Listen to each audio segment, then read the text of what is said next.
And we are live on Channel 8 and TCTV's YouTube channel. Thank you very much, Steve. Good evening. The time is now 6:30 p.m. I'm Chairman Mike Curry, and I'd like to call this Select Board business meeting to order on this 13th day of January, 2021. Please rise and join me for the Pledge of Allegiance. I pledge allegiance to the flag of the United States of America and to the republic for which it stands, one nation, under God, indivisible, with liberty and justice for all. Excellent. Thank you, everyone. Before we begin, I'd like to state for the record that not only are we being streamed live on both TCTV, Cable Station 8, and our YouTube web platform, but this evening's recording will be available for later viewing on our YouTube channel.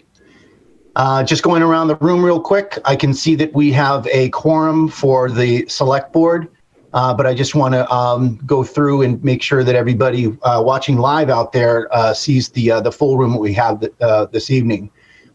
Starting you're in the grid and just basically going around clockwise, we have Adam LaMontagne, the Town Administrator, Jim Mazik talking about the ADA compliance and schedule this evening. Mary and Tom Enstrom, they'll be appointed this evening. Jackie Prime, our Community Services Director. Bob Sozik, our DPW Director. Tim Toth, Christine Sargent will be appointed this evening. And I'm very happy to have Representative Susanna Whips with us this evening. Terry Griffiths from the Select Board. Peter Sanborn will be helping us with our CDBG closeout hearing this evening. Jeff Bennett, my vice, Mike Kennedy, and again, very happy to have Senator Ann Gobi with us this evening. We have also a couple other people with business in front of the board this evening. Leslie Dossett, Cheryl Richard, the Treasurer Collector is with us this evening. Our Executive Assistant, Holly Young, and as always, TCTV is with us this evening. As always, our agenda for this evening has been set no later than 48 hours out by law. It is publicly available at the official source for town information, that is templetonma.gov. Although I have the discretion as chairperson to add and remove from the agenda, it has been set to allow for time, personnel resources, and public awareness. I reserve the right to move agenda items around to best fit our guests in business. Thank you. Just to let you know, public participation in comment is still possible via the chat section. Make sure I'm monitoring it.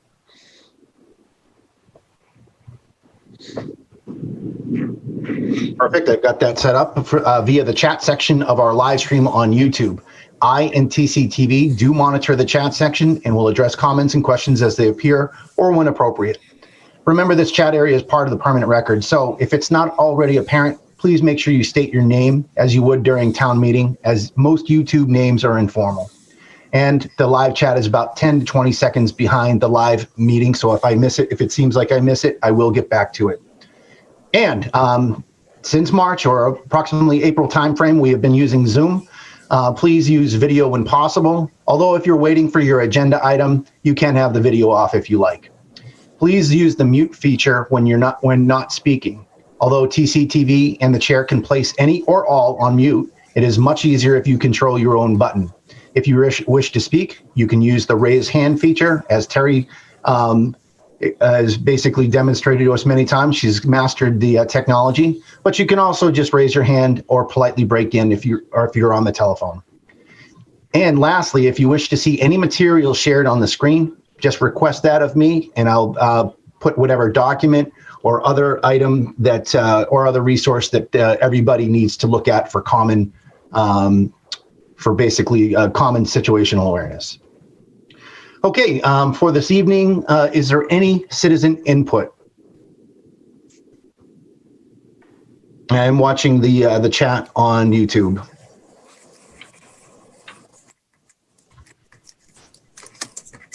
Okay, not hearing any citizen input. I just want to put a couple public comments out before we go talk with our representative and our senator. COVID. Right now, Templeton is at 90 cases. That makes us a red community. But I am happy to report that there is no new deaths, especially since the first wave way back in the spring of 2020. I will say that many cases are multiple household cases. So much of the numbers are within single households. I'd also like to report that all of our first responders all of them have had at least their first vaccination as of today. Police chief tells me that it's going well. Some already have I'm not the police chief, the fire chief, but like other flu vaccinations, makes your arm hurt, gives you mild flu symptoms, but everyone's doing well. Our senior healthcare facility in town, also known as Alliance Health, 166 vaccinations have been given to the staff and residents. Very happy to hear that. And just two quick other things. The annual street surveys have been mailed out with dog license renewals, so please pay attention to those and get your annual street survey back. And over the past week, I have had at least 3 public interactions through email that has to do with a land dispute on Ross Road. And we've also received comments on the persistent committee appointments and the displeasure. We will be voting on some of those items, not specifically that one because we disagreed with it later on in the meeting. Are there any other public comments?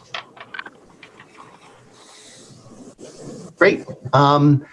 I am very happy to have Senator Ann Gobi and Representative Susanna Whips with us this evening. Ladies, if you'd like to go first, I do have some prepared remarks from the select board, and then I'll allow any of the select boards if they have any questions or comments so far. So Senator Gobi, if you'd like to go first. Well, okay. And Rep. Whips and I are kind of a tag team. So Susie, jump in at any point. What I thought I would start with, since and first of all, nice to see everybody, and hopefully before too long we'll be able to be in person again. But thank you again, Mr. Chairman, and for members of the committee for inviting us. We enjoy having an opportunity to be with you. And Adam, it's nice to see you in that chair, and I hope things are going well for you. And I want to thank you. I know that Rep. Whips and I have sent you quite a few emails over the past month or so, and thank you for getting back to us right away. And I know that you said that Jim Mazik's going to be speaking later. Jim and I have worked together through the years. He is an asset that you will, if you haven't found that out yet, you will. So he's someone extremely helpful to the communities. I just wanted to talk real briefly about the vaccination. As you're probably well aware, in Massachusetts, we had about 470,000 vaccines allotted to us. Of those 470,000, about 290 have been administered so far. And one of the things just to kind of keep in mind, yesterday Rep. Whips and I were on a call with Secretary Sutters, and this was kind of the topic of conversation, because as you can imagine, we get a lot of emails from people that say, you know, we want to be in phase 1, or we want to be at the beginning of phase 2, and trying to get kind of moved up the ladder. A couple things on that. There is a vaccine advisory board. And when people have come to us, or groups have come to us, we do send that information in. And to give you an example, we recently heard from funeral directors. And they had been put down in like phase 3. And as I'm sure many of you know, I mean, they are in constant contact with people. Funerals are taking place, calling hours are taking place. And so we are working to get them moved up a bit. Secretary Sutters had agreed to have them moved into phase 2, but I know that we are actually trying to get them maybe in the second half of phase 1, but that's just one example. So if you hear from people within your communities, particular groups that are looking to maybe make some changes where they would be in the process, please let us know, because we are sending those in, and those are being looked at very seriously by the advisory board. With that being said, the other thing I just wanted to kind of caution people is this. As I said at the outset, 470,000 was our allotment. We have 6.9 million people in Massachusetts, so you can do the math, right? It's going to be a while before everybody can get vaccinated. And right now, the feds are only telling us about a week in advance how many more vaccines that we will be getting. We're hoping that that's going to be expanded. The new administration coming in has said that they're going to work on that.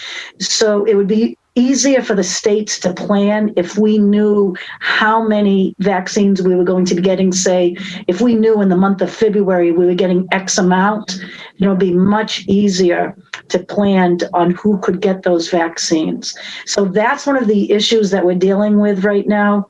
It's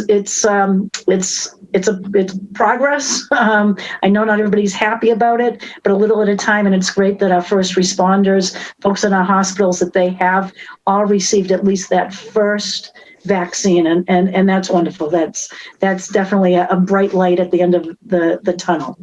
I want to talk just real briefly about some of the budget issues. As you know, we waited until November to do a budget, and it's actually very good that we did. Had we done the budget in July as we normally would have, we would have had a $5 billion, and that's billion dollar deficit. By waiting, by seeing what happened with some of the stimulus funds that we were able to access, as well as just doing a little bit better with our own revenues that came in. As you know, we were able to not just level fund some line items, but to actually show increases, especially in some of the education line items. So while it may have been painful, and I thank you for putting up with that while we had to do kind of these month-to-month budgets, and thank you for being very flexible with that, the end result was a good end result. Going into this next year, we know it's going to be difficult. We know that Massachusetts is going to be getting another $9 billion coming in from the feds. That money, as you can imagine, a lot of it is already accounted for. There's a vast amount that's going to unemployment, a large amount to help out our small businesses that we all want to be able to see thrive. We know that we have to not just get people healthy, but we have to get our economy healthy. And that's going to be the start of it. That's going to be a good infusion of funds for those businesses. And again, a big thank you to what you're doing on the local level for the support that you're giving to your local businesses as well. Obviously, we want to see the kids back in schools full time. That's going to be a process as well. We have to make sure that the correct protections are there, and that students are able to go to school safely, that teachers can be safe, staff can be safe, the people that work there. And I mean, so we all want the same things, and it's unfortunately it's taken a little bit longer than we expected to get to some of those milestones that we hope to have. Going into this budget cycle, the governor is going to be filing his budget just in, Susanna, is it 2 weeks? I should know the date. End of January. Yeah. So in just a couple of weeks, he will file his budget. And then that starts that whole process again. It seems like, literally it just ended, and we're back into it. Rep. Whips will have the first crack at it, and then the Senate. One thing I would say to you is that I expect it to be a rather lean budget. And I would say, plan on level funding as you're planning your budgets. I wouldn't plan on any increases at this time. And, we'll do our best as things go through the process. But that would be the safest way to do things right now. So with that, I'm going to stop. I'm going to let Rep. Whips talk about a few other issues. And then I know that you had some statement you wanted to make. And if there are other questions, very happy to answer them. But again, thanks for letting me be here. I just want to know how you have a nice haircut, Anne, because I have not cut my hair since March. So you must have a Flowbee or something at home. You look great. Yeah, the Gobi Flowbee. This has been a difficult 10 months for everybody I've run into. Our office, both Anne and I are in constant communication with regards to constituent services. The number of constituent calls and emails we've received since March outweighs the combined total of the previous 5 years for me. We've been working really hard to help people with unemployment filing, PPE loans, which have been very well received by small businesses, and the second round is coming along again. With the vaccines, you know, one of the things Ann mentioned was the funeral directors. We were talking public housing hadn't been included, and that was just changed after our meeting with Secretary Sutters. So please, any vulnerable populations that we may have missed in the plan, or that the committee may have missed in the planning, reach out to us, because it's impossible to think of every scenario. So we really rely on people letting us know what's going on. Both Ann and I were sworn in remotely last week. It's been strange going through an election season and an election night, and then a swearing in without having your friends and your supporters around you. It's been difficult, and we understand how difficult it is for other people. Working to get kids back to school. School is the safest place for some children. And Senator Gobi and myself and several of our other colleagues have spent a lot of time talking about the anxiety and the mental health issues that are coming with remote learning and homeschooling, and added to stress in the home, whether it's underemployment, unemployment, housing insecurity, food insecurity, all of those things. So getting kids back to school, I think, is one of the most important things right now. Having them in front of mandated reporters and people who might be able to take a wellness check on the kids. There was a report last month that reports of abuse and neglect in children are down 50 to 60%. And that's truly because kids aren't in front of people who report those things. So one of the things we've been working really hard is to make sure that school gets back open, that it's safe for the kids, safe for the staff, safe for our educators. And again, as we heal physically from COVID, economically from the COVID thing, we also have a lot of mental healing to focus on, and outreach to people. And I saw Jackie in earlier, and Templeton does a tremendous job helping out their citizens, whether it's their food pantry, the veterans food distribution, people checking on their neighbors. I just want to say thank you to everybody, because it makes our work easier, knowing that we can refer people to you, that you're looking out for your neighbors. And I'm happy to be here tonight, and happy to say thank you very much on behalf of Ann and I and everybody in state government. When you step up, it just makes things a lot easier. So we appreciate that, and we thank you very much. As the legislative session starts, now we have a few weeks to file legislation. If it's anything like last session, about 5,000 to 6,000 pieces of legislation are going to be filed by all of these legislators in the next few weeks. We'll have a few weeks to go through them and pick ones we co-sponsor or ones that we want to support. And then every single bill is assigned to a committee, and those committees hold a public hearing on every single bill. So it's an exciting time. It's a very busy time for us, but we're still business as usual. It's just not doing it in person. I was in the State House today. I ran down to pick up my mail, and I literally did not run into a single person except for the business office I had to go to. But it was a ghost town, and everybody is being as responsible as we can, going in off hours and picking up what we need to pick up and checking in what we need to check into. But as things go now, if you need to reach out to us, we're both kind of working from home. So our contact numbers, our emails, and our staff info, we can make sure everybody has, and we're willing to help anybody who needs to give us a call. Happy to take your questions, Mike. Absolutely. Thank you. Hopefully you got a chance to work on your singing voice in those beautiful halls down there. Nobody wants to hear me sing, Mike.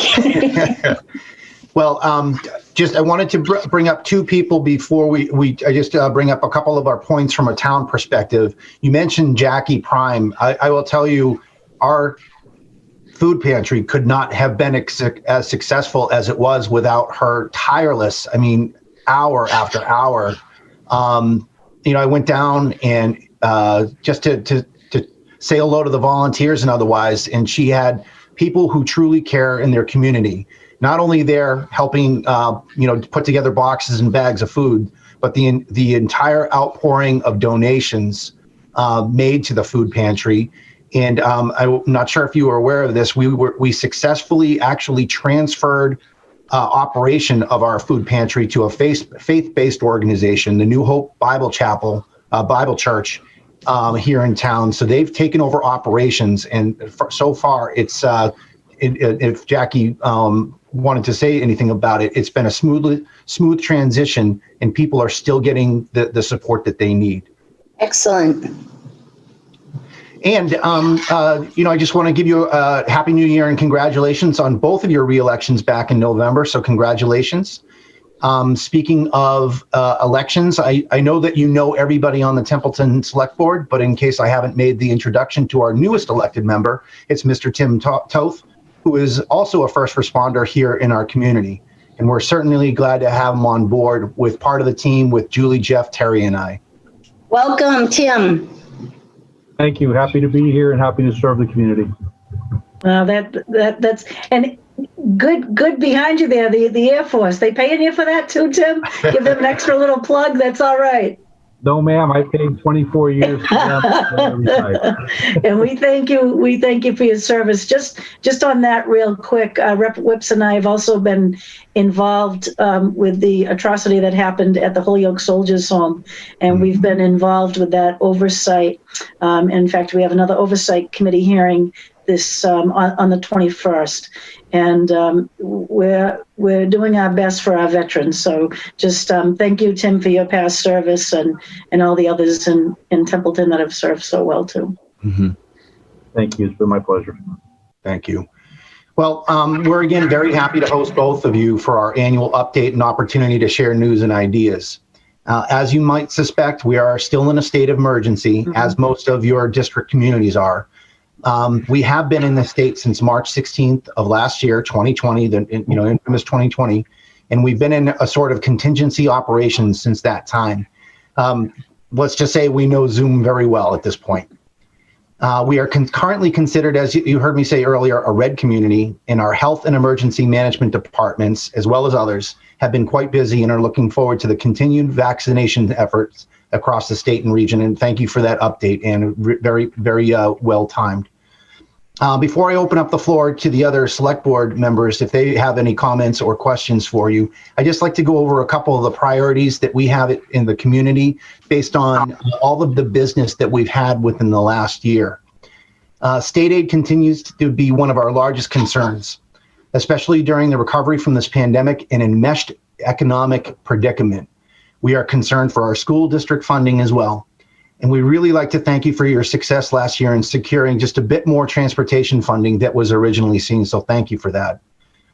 Second, state assistance with infrastructure projects, specifically bridges, but also roads. We currently have 3 bridges that have reduced capacity to 1 lane as a safety measure. It is only a matter of time before we see a further degradation of these examples, or worse, more unmitigated bridges added to the list. And lastly, as the challenge of the response to the COVID crisis has taught us, we must be prepared at the community and regional level for not just one hazard, but all hazards, especially as they pertain to Templeton. We would stress that we need a better approach to preparedness from hazards that include pandemics, cyber attacks, uncontrolled fire events, or severe weather that we are sometimes known to get when we're up here in the North Worcester Hills.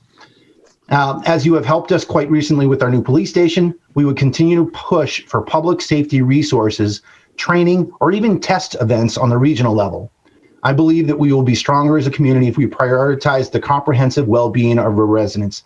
And again, thank you for taking the time with us. We truly appreciate it. I'd like to open up the floor to my vice first, Jeff Bennett. Yes, I got a couple of things for either one can answer. I know Ann talked about town should consider level funding. I also saw the new Speaker of the Mass House had talked about his two highlights or two things he wants to, on top of his list, is more wind power offshore and education. So to the education front, I'm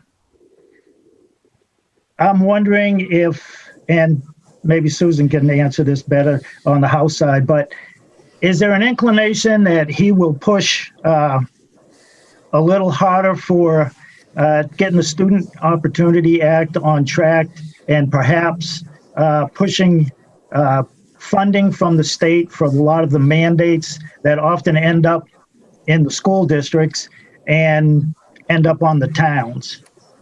Well, prior to COVID, we were all feeling really good about the Student Opportunity Act and the additional funds that would come out to our schools.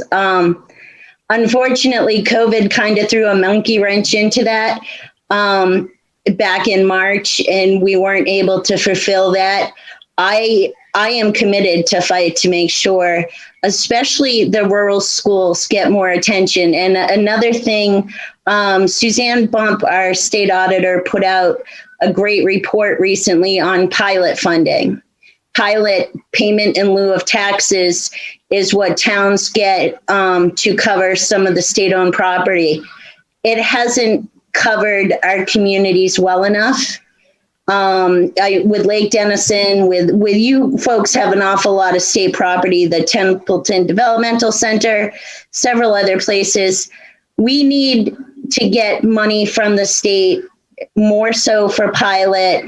We've worked ever since I've been elected. Ann has fought for increase in student transportation, regional school transportation, which is creeping up there. But we're going to continue to add that. But that's something, if the money's there, Jeff, we're going to fight like hell to get it, especially out this way. And again, the pilot funding, having the auditor come out with a report saying that many of the towns are not getting what they should, I think was a really good piece of material we can bring before the legislature in the future.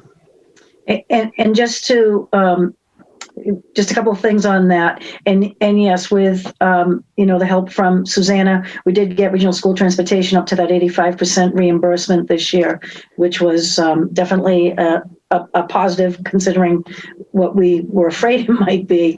The other thing too, just on this Student Opportunity Act, keep in mind too that one part of that is that that DESE is in the process now of looking at redoing the entire formula. That was one of the asks during this because of so many of our regional schools specifically kind of bearing the brunt of it. So that is part of it, and that is ongoing. The other thing too is part of this budget that was signed, it was another $3 million pot of money for rural school districts, and that's something that Templeton's should be able to take some advantage of. I would follow that up with, if you think, and I don't believe it would happen this year because you said level funding, and that's where I'm at on the municipal budget as well. But I'm a big proponent of like public television, government, TCTV, things like that, all the community television stations. It's become a real important thing highlighted by this past year and probably for the rest of this year, if not at least half of it. And I'm just kind of thinking out loud here. Would you foresee that at some point in time, the state could provide money either through grants or some other mechanism? Because of the way that I believe cable and all of that is going, people are doing other things and cutting the cable and all of that. Do you foresee that there could be state grants or state funding for these community television and communication services? I know we can go local, like I think Greenfield has done, but as far as seed money or helping it along the way, would you foresee that the legislature would have the appetite to sponsor something like that? I believe we have in the past. I know AOTV has benefited, which I'm not 100% sure how that works, but there is some money available, and I would I'll do some research and get back to you. But I'm agreeing with you in the sense that, I mean, in a day where a lot of people are not paying much attention to the media now and turning a little bit away, to be able to tune in, this is like Templeton's own C-SPAN right now. There's nobody's offering the opinions of what happened at the meeting. People can tune in and watch the meeting, and through YouTube, they can watch it at their leisure, which I think is really important for people to be able to witness that. And certainly I'm happy to look into that and report back, but I can't tell you off the top of my head what funding is available, but I'm quite certain there is some. Yeah, and the only thing I would say, Jeff, I guess probably because, traditionally when communities negotiate their cable contracts with the companies, part of those negotiations, they have to provide some type of public access channel. So I'm guessing that since it's been part of negotiations in the past between towns and the cable companies is probably one reason that maybe the state hasn't been more active in that. But I agree with Susie. I'm sure that that's something we can definitely take a look at that, because as you're right. I mean, people are turning away. They want to get away from, not to throw Comcast or Charter under the bus or anything, but I think they want to get away from some of that. And people are, picking up their own streaming services. Mm-hmm. And people have time. They're at home now. So to tune in and catch up on a meeting or be able to live stream or even watch on YouTube on your smart TV. I think COVID has opened up more possibilities than people realize. So, well, Jeff, we're going to report back to you. Thank you. Great, thanks, Jeff. Before I ask Terry, Ann and Susanna, you have some YouTube comments out here. One loves Ann's creative approach to keeping her hairstyle. She loves the Gobi Floby. The same person, they don't give a name, but they say, thank you, Senator and Rep, for all you have done and continue to do for us, and love your idea of C-SPAN, renaming it for Templeton called T-SPAN. Very good. Great. Terry, if you like. Welcome and thank you. Good to see you. I guess I would say what each of you, maybe what would be your favorite thing you're working on right now, or what you feel besides COVID would be the most important thing going forward for the state. Well, I'm looking forward to in this next session. Of course, we're waiting now for appointments where we'll be on committees. I'm hoping to be able to chair the Higher Education Committee again, because I do see, as part of getting us through and into this recovery, that our community colleges specifically are going to be a big part of this recovery effort. They are in the best position to train and retrain people, especially for a lot of those frontline jobs, for the nurses, for the nursing assistants, because no question the healthcare workers have taken a real beating and people have left because of it. And so that's one area, Teresa, that I'm really kind of focused on. It goes hand in hand, obviously, with COVID, but I really want to see more done. And our vocational schools fit right into that as well, the vocational education. Anything that we can do to get people trained and retrained and back into the economy.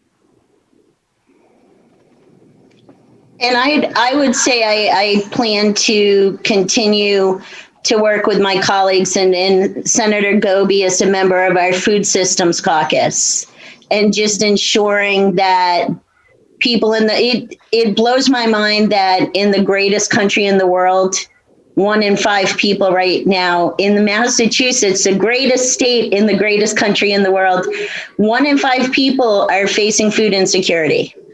nobody should be hungry in the greatest place on earth. That's something that with the Food Systems Caucus, we've worked to increase SNAP benefits. We've worked to increase HIP benefits, which is a healthy incentive program, which affords people on SNAP to be able to benefit from local produce.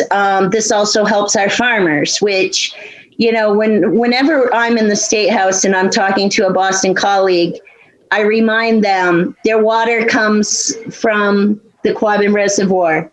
Their food comes from our farmers. Their milk, their dairy, their eggs come from our farmers.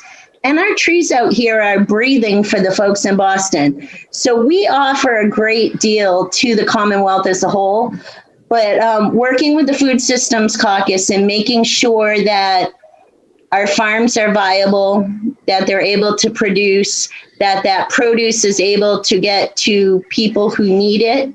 That's been my goal ever since I came in. And again, just bringing attention to the region and bringing appreciation to all of the people who participate, because for a little chunk of the Commonwealth, we do an awful lot, and there's a lot of benefit that comes from this region. And I know Senator Gobi and I are always ringing the bell of the folks out in this region and making sure people know how proud we are to contribute, but how important it is that people recognize the contribution of this region. Thank you, and thanks for your pop-up last year, your pop-up fruit stand. And We had a ball doing that. I do agree it's important. There's an organization, North Quabbin. I think I don't have the whole name, but they were saying that New England only grows 30% of the food that we consume here, and their goal is to bring it to 50% by 2030. So, and it's important, you know, with extreme weather and things that are going on in the rest of the country. I know we rely on California and Florida, but, you know, with the weather patterns as of late, it's good that we're trying to take on the challenge of producing more food for the country. And being to Mike's point earlier about disaster readiness, God forbid something happened and we had to be self-sustaining here in New England or the Northeast for a period of time.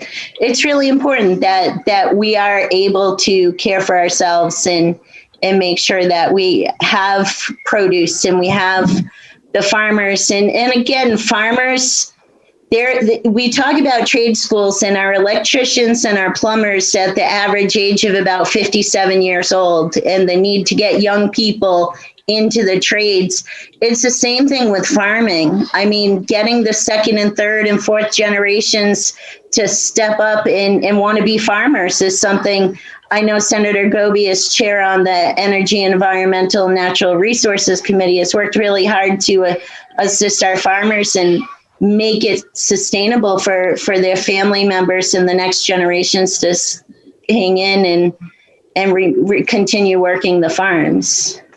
And Mike, make sure that you keep and Adam, as you're doing your municipal vulnerability planning, make sure that you keep us in the loop on that, because as you know, there are funds that come through having that plan in place. Great point, and thank you very much. I appreciate that. Terry, thank you. Tell you that Susanna, you couldn't have given her a better answer. She loves hearing about trees and otherwise. So and water. And I saw water. her smile go off the chart. Her Zoom square is not big enough to contain the smile that I saw. Perfect. Mr. Toth. Thank you both for joining us tonight. Thank you for the kind words. About my 7 month into this venture, it's still a pretty vertical learning curve, but I'm slowly getting there. We have a lot of interesting resources available through the state, the DLR services, the MMA, and I've been taking full advantage of those. And it's good to hear all of the support we're getting for the veterans, the schools, the farmers, everything local, and that's very much appreciated. Thank you. Well, thank you very much. I appreciate it. Senator, Representative, that's all we have for you. I know that we went over a little bit of the time that we allot, but it was a good conversation. It was a like you said. it was a great conversation after all the turmoil. I need to shut off the watching everything that's happening in Agreed. DC. I mean, it's extremely important, and it's sad things that have gone on. So it's nice to be at a civil discussion. This is much nicer. This is how stuff gets done, and this is how it should be. Thank you, everybody. Have a happy and healthy new year. Yes, thank you. And reach out to us, especially Adam. I'd love to have a meeting with my staff and Ann's staff and just kind of get your vision for what you need from us.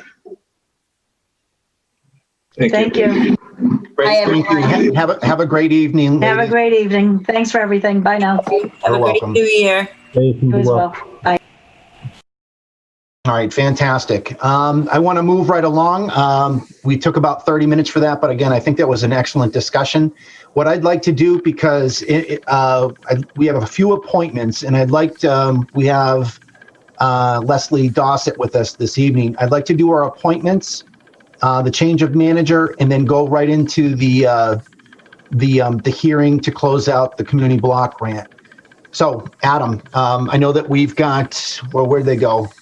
Mary and Tom are on. Let's do our Council on Aging introductions and appointments first. Did we do the minutes, Mr. Chairman? I'm going to wait. Okay. We'll be able to get to the minutes. I won't forget about them. Please don't let me forget about them. I'll leave a note. I just want to make sure that we've been out about 30 minutes. I know that we've got a little bit of a line with people, and I just want to make sure that we're not wasting their time. We know we're going to be going on for a little bit longer. So right now we have community interest forms from Mary Enstrom, Tom Enstrom, and Christine Sargent, which I can see are with us this evening. Good evening. And thank you for stepping up and contributing to the Council on Aging. I know that they've had some a kind of a revolving door with them the last year or two. So I'm very happy to get some of those positions filled. I think if the website's correct, I think we only have Claudette, Janice, and Linda at this point. So having you join the team at this time is fantastic. Mary and Tom, if you'd like to say anything before we move to appointments. Just waiting on you. I'm okay. Great. Christine. gonna keep it rolling. There you go. Yeah, hi. I just want to say that I'm really looking forward to joining the board. I've been working with Cindy Shea, just doing some volunteering over there. I've lived in Templeton for 27 years. Wow. Definitely have served in my community, and I've got some flexible time now, I should say, in my career. So yeah, I just really want to kind of give back. I think the senior Templeton Center is awesome. I heard of it being built, but I really never really had the opportunity to go over there. So it's a beautiful building, a lot of great things happening over there, and I'm really happy to be on board and seeing what I can do to make a difference in our community for our elders, for sure. And thank you, Christine. Thanks to all three. I will entertain a motion for the appointment to the Council on Aging at this time. So moved. Okay, I have a motion.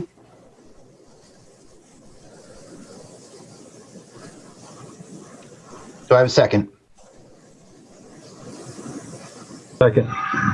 Thank you, Tim. All right, I have a motion on the floor for appointments for the Council on Aging for Mary Enstrom, Tom Enstrom, and Christine Sargent for a term expiring on June 30th, 2023. Any further discussion?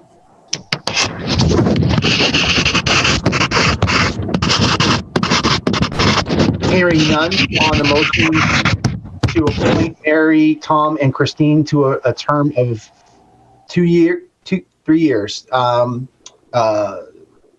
Expiring 6/30/2023 for the Council on Aging.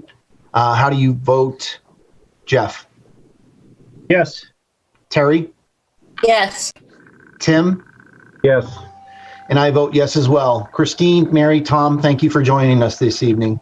You're welcome. Thank you. Welcome aboard. Thanks for filling out your volunteer forms too. Very nice to see for your effort. Thank you. You're quite welcome. Okay, next up on the agenda are appointments to the Historical Commission. We have 2 community interest forms. This would be a term, same amount of term from July 1st, 2020, or actually it looks like it's retroactive, July 1st, 2020 to June 30th, 2023. And we have community interest forms for John Brooks and our own Mike Dixon. I do not see them on with us this evening, so I will entertain a motion for those appointments. So moved. Thank you, Tim. Do I have a second?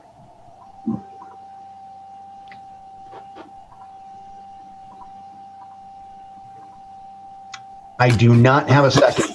Second, but I didn't see their forms, just to be, I didn't see. In the packet? No, I didn't have any. Mr. Chairman, Yep, please go ahead, Holly. these are reappointments. They were already on the committees and somehow these slipped cracks for the annual appointment. So I had to get them reappointed. So they don't reapply. They're just staying on. Okay. Second. All right, I have a motion and a second. And just I wanted to point out that the motion was retroactive to July 1st as a reappointment. Starting Okay. July 1st to June 2023. It was July 1st, 2020. So Correct. Okay. Any further discussion? Jeff, it looked like you had something. And they did not submit paperwork. I mean, I thought we talked about this last week. There's no automatic terms. We have town bylaws and things that, there's set terms, and if people want to be on, they need to apply. And my other thing is, we're actually appointing them on January 13th, 2021. So if their term goes from today till 6/30/2023 is more correct and more correct in reflecting in the minutes. I mean, are we going to go back and have amended votes on July minutes that we voted them in on, or back in June that we voted them in as of July 1st? I mean, how's the minutes going to reflect this? I have no problem with them being on. I know with John Brooks, I know he's been on a long time, but there's a process in place for a reason. Agreed, Jeff. Holly, did they submit anything to you? Yeah, they emailed me that they did want to be reappointed. So when they first apply, they submit the form. And then when they reapply, I ask them if they want to, and they email me back and confirm that they do want to. Should it reflect January 13th, or does it mess up their continuity if we retroactively appoint them? It's fine. The only thing I'm concerned about is they did have a meeting not knowing that they hadn't been appointed. It would affect that vote, but they could always do that again. I think they just voted to have Mike Dixon on the CPC. So if the board wants to do that effective tonight, they can just have that meeting again and reappoint him. Jeff, I think I get what you're saying, but I think it should be retroactive. If they had given her notice that they wish to remain on that. I get what we're saying, that we just had this lengthy discussion, and we did get some feedback from the community this week about it as well. What are you comfortable with, Jeff? I just want us moving forward to have continuity. We have procedures and stuff in writing. There was a big deal made about that. Yep. And some of this has to do, you can go back and look, town meeting creating some of these committees and commissions with specific appointment periods. And, us not following that, we're basically ignoring town meeting vote. And I just want us to be on a good foundation and do things the correct way. Which again, like I said, some of this has to do with town bylaws, town meeting votes of way back when, but they're still in effect. And the people on Council on the Aging, they took the time to fill out forms. If they send an email, then just please forward the email to the selectmen when we're going to have these appointments. Maybe it would have got caught back in June. Hey, where's these guys? I mean, that's why we have staff, and that's why they have chairmen to keep track of this stuff. When you volunteer, it's more than just going to a meeting once or twice a month or once every 3 months. They have a chair, they have responsibilities.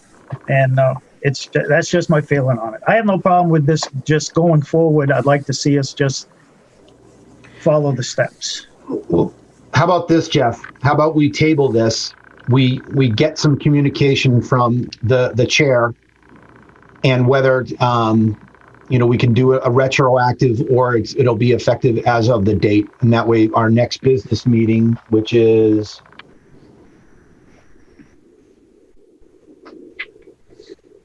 the 27th, we can, if we waited this long, on the 27th, we can actually have a more well-informed appointment discussion. Well, in principle, I agree with you, and that does make me happy as, personally, but do they have any meetings scheduled between now and then? I just, like I said, as moving forward, I'll take the word that, they did email and it got overlooked for whatever reason. And they've already met. If we don't do this, then, it's a ripple effect. And I think the point is made to the board that, and to the staff, that we need to follow a process and just ensure it happens. I mean, that's why we're here, and that's why staff is here. And that's why there are chairs and stuff on these committees. So, okay. I mean, I'm fine with voting this tonight. It's just, it irks me that we don't follow the processes that we have in place 100% of the time. Okay. Mr. Chairman? Yep, please. First of all, I would like to say that we are following the processes that we have in place. As I said, these two slipped the crack. They probably hadn't got back to me, didn't see my email. We didn't do the annual appointments. And then going through the appointments to try to update the list, I noticed those two and I emailed them. So they just emailed me recently. I guess I'm confused. Does the board not want to take my word for it that these people have emailed me and they want me to print an email out and put it in the packet?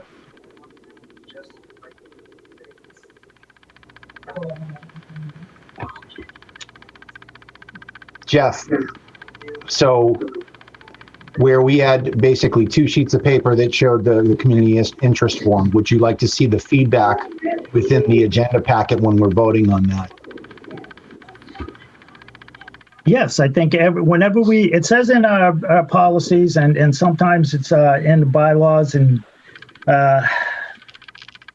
even in the Selectmen's Handbook, there's generally a time frame when all these committees and stuff that we, as the Board of Selectmen, whoever's sitting here, has the responsibility and authority to make all these appointments. They're generally done in June. And again, some of this falls on the people on these committees, especially the chairs. It's their responsibility. We also you just look back at Adam is not only the records retention officer for public records, he's the ethics liaison.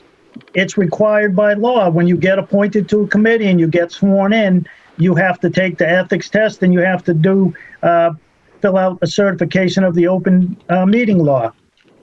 And then every 2 years, you have to do that. How is Adam or whoever does that job going to honestly submit to the Ethics Commission that everybody on the committees and employees, A to Z on that list that are supposed to do that, they have done this? If they're not been appointed, how can they go in and tell the clerk, raise my hand, here's my stuff? It's these little things that I know it's a pain in the butt. And maybe some people just say, you're making too much of this, Bennett, just put them on and let them stay. They've been there for 10 years, however long. It's a process. There's rules in place, and we should be following them.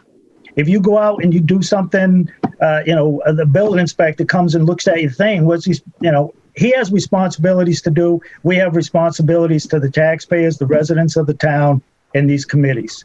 And it's irritating sometimes that we have a process, and this is not all on just town staff. This is on us. This is on staff. This is on these committees for failing to keep up with the things that they need to do on a regular basis. And I know it'll be 3 years before they have to do this again, but guess what? That's the responsibility of volunteering for all of these committees, boards, commissions, whatever you want to call them. And that's just my thought on that, and that's that. Okay. Thanks, Jeff. So moving forward, Holly, if we have something in the packet, anytime we have like a reappointment or otherwise, if we just either it's the chair or otherwise, if we just provide the evidence that they not provide the evidence, just provide the notification that they wish to continue on. If there's no more discussion, if I could also jump on really quick here. So do we need to? I think he made his point. No, I just want to say, so the committee interest forms will be for new members. And then Holly will, because she spends a lot of time following up a lot of these boards and committees.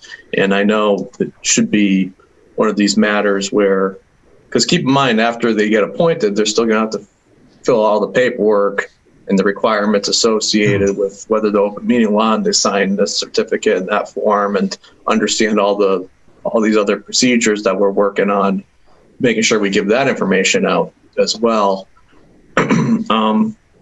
So just when Holly gets a reappointment, she just prints out the email, because we have a procedure now where we do the committee. Let me work with Adam, if I could cut you off, let me work with you on that, because I realize what the implication is. For tonight's discussion, I like to reiterate that Holly said this one slipped through the crack, but to Jeff's point, we're trying to make sure that we're accountable to that, especially since we just had this lengthy discussion and workshop recently. So we'll proceed, like Jeff had said, he's all right with it tonight. Let's proceed with the appointments tonight, and I'll work with you, Jeff and Holly, and any other board member. It'd have to be in a meeting, but I'll work with you, Jeff and Holly, to be able to make sure that we're going forward on that. Tim, you got something quick? I do. A quick point of order. There was a historical commission scheduled last night. So if that meeting transpired and these two members are not appointed, would that invalidate that meeting? I'm a little bit worried about that, but I think Jeff said he's okay with understanding what the specific conditions are for the appointments this evening. I feel comfortable, or I would like to proceed with the retroactive July 1st date, because these are reappointments, not initial appointments. We ready to move on, team? Are there any further discussion? Okay, hearing none. On the motion to appoint John Brooks and Mike Dixon to the reappoint to the Historical Commission with a term retroactive effectively July 1st, 2020, with the expiration of June 30th, 2023. How do you vote, Jeff?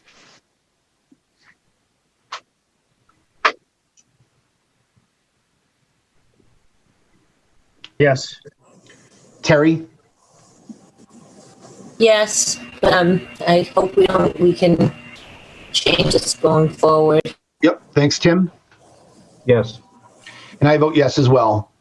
John and Mike, if you're watching, congratulations. Holly, thanks for your work. And Jeff, thanks for your due diligence. Adam, will work on it. All right. I'm looking at the time, 7:30. Our next item of business this evening, I'd like to let Mr. Dossett off the hook. He's been with us since the start of the meeting, and then we can go into the public hearing. On the agenda packet, we have a change of action related to the change of manager and directions for the Otter River Sportsman Club, and that would be specifically Mr. Leslie Dossett. who's with us this evening. If you have any questions on that, if you've been able to inspect the application for that, you can see that it's change of manager and board of directors, adding Mr. Dossett.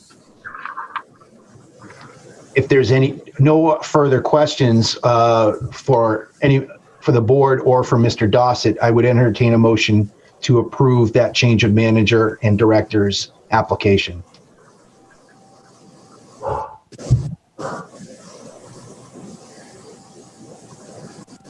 So moved. Thank you. Second. Great. I have a motion and a second. Any further discussion?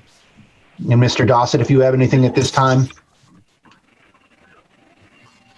No, I'm pleased to be able to watch y'all work, and hopefully we'll do a good job for the club. Thank you. I appreciate it, and I really appreciate your patience. I'm glad that you were at least entertained. Thank you very much. Any further discussion on that change of manager and the board of directors? Okay, hearing none on the motion for the application of change in manager for Mr. Dossett for the Otter River Sportsman Club. That would be change of manager and directors. How do you vote, Jeff? Yes. Terry? Yes. Tim? Yes. And I vote yes as well. Congrats, Mr. Dossett. Thanks for hanging with us, and have a great evening. Thank you very much. You're welcome. Okay, next on the agenda, I know we were popping around. We have Mr. Peter Sanborn with us this evening. If you see in your agenda packet, that item is related to the closeout for the community block grant. This does need to be part of a 2-hearing requirement for the block grant program. So we will fulfill that this evening by having a public hearing. So at this time, I will entertain a motion to open the public relating with action related to the FY19 Community Development Block Grant closeout. So moved. Second. I have a motion and a second for the public hearing. Any further discussion? Hearing none. On the motion to open the public hearing, how do you vote, Jeff? Yes. Terry? Yes. Tim? Yes. And I vote yes as well. Okay, we are in the community block grant closeout public hearing. As public hearings go, it kind of like consider it a courtroom, basically the proponent for it, any kind of contra discussion, any questions from the boards, not deliberation, but questions on that. We will then close out the hearing and take a vote based on that public hearing discussion. So, good evening, Mr. Sanborn. How are you today? Good evening, Mr. Chair and board members. I'm going to try to be brief, and if you want more information, then we can follow it up that way, because I think there's an important discussion coming up about the ADA plan. So in late summer, early fall 2019, the town received an $800,000 community development block grant from the Department of Housing and Community Development. It was a bit slow starting up. Takes a while for the HCD generally to generate contracts that would actually enable the town to move forward. But anyway, that was accomplished just about a year ago, a little more than a year ago, that the town got the clearance to be able to move forward with this grant for $800,000, which consisted of 2 project activities. One was to procure and contract with a consultant to prepare the ADA transition plan and self-evaluation process. That contract underwent a procurement process. There was a lot of interest for the request for quotations, and we got about a half dozen proposals actually in response to this. This, because of the cost to meet the procurement requirements under 30B. The contract was awarded to the qualified bidder with the lowest price, and that was to the Worcester-based Center for Living and Work in conjunction with Jim Mazik.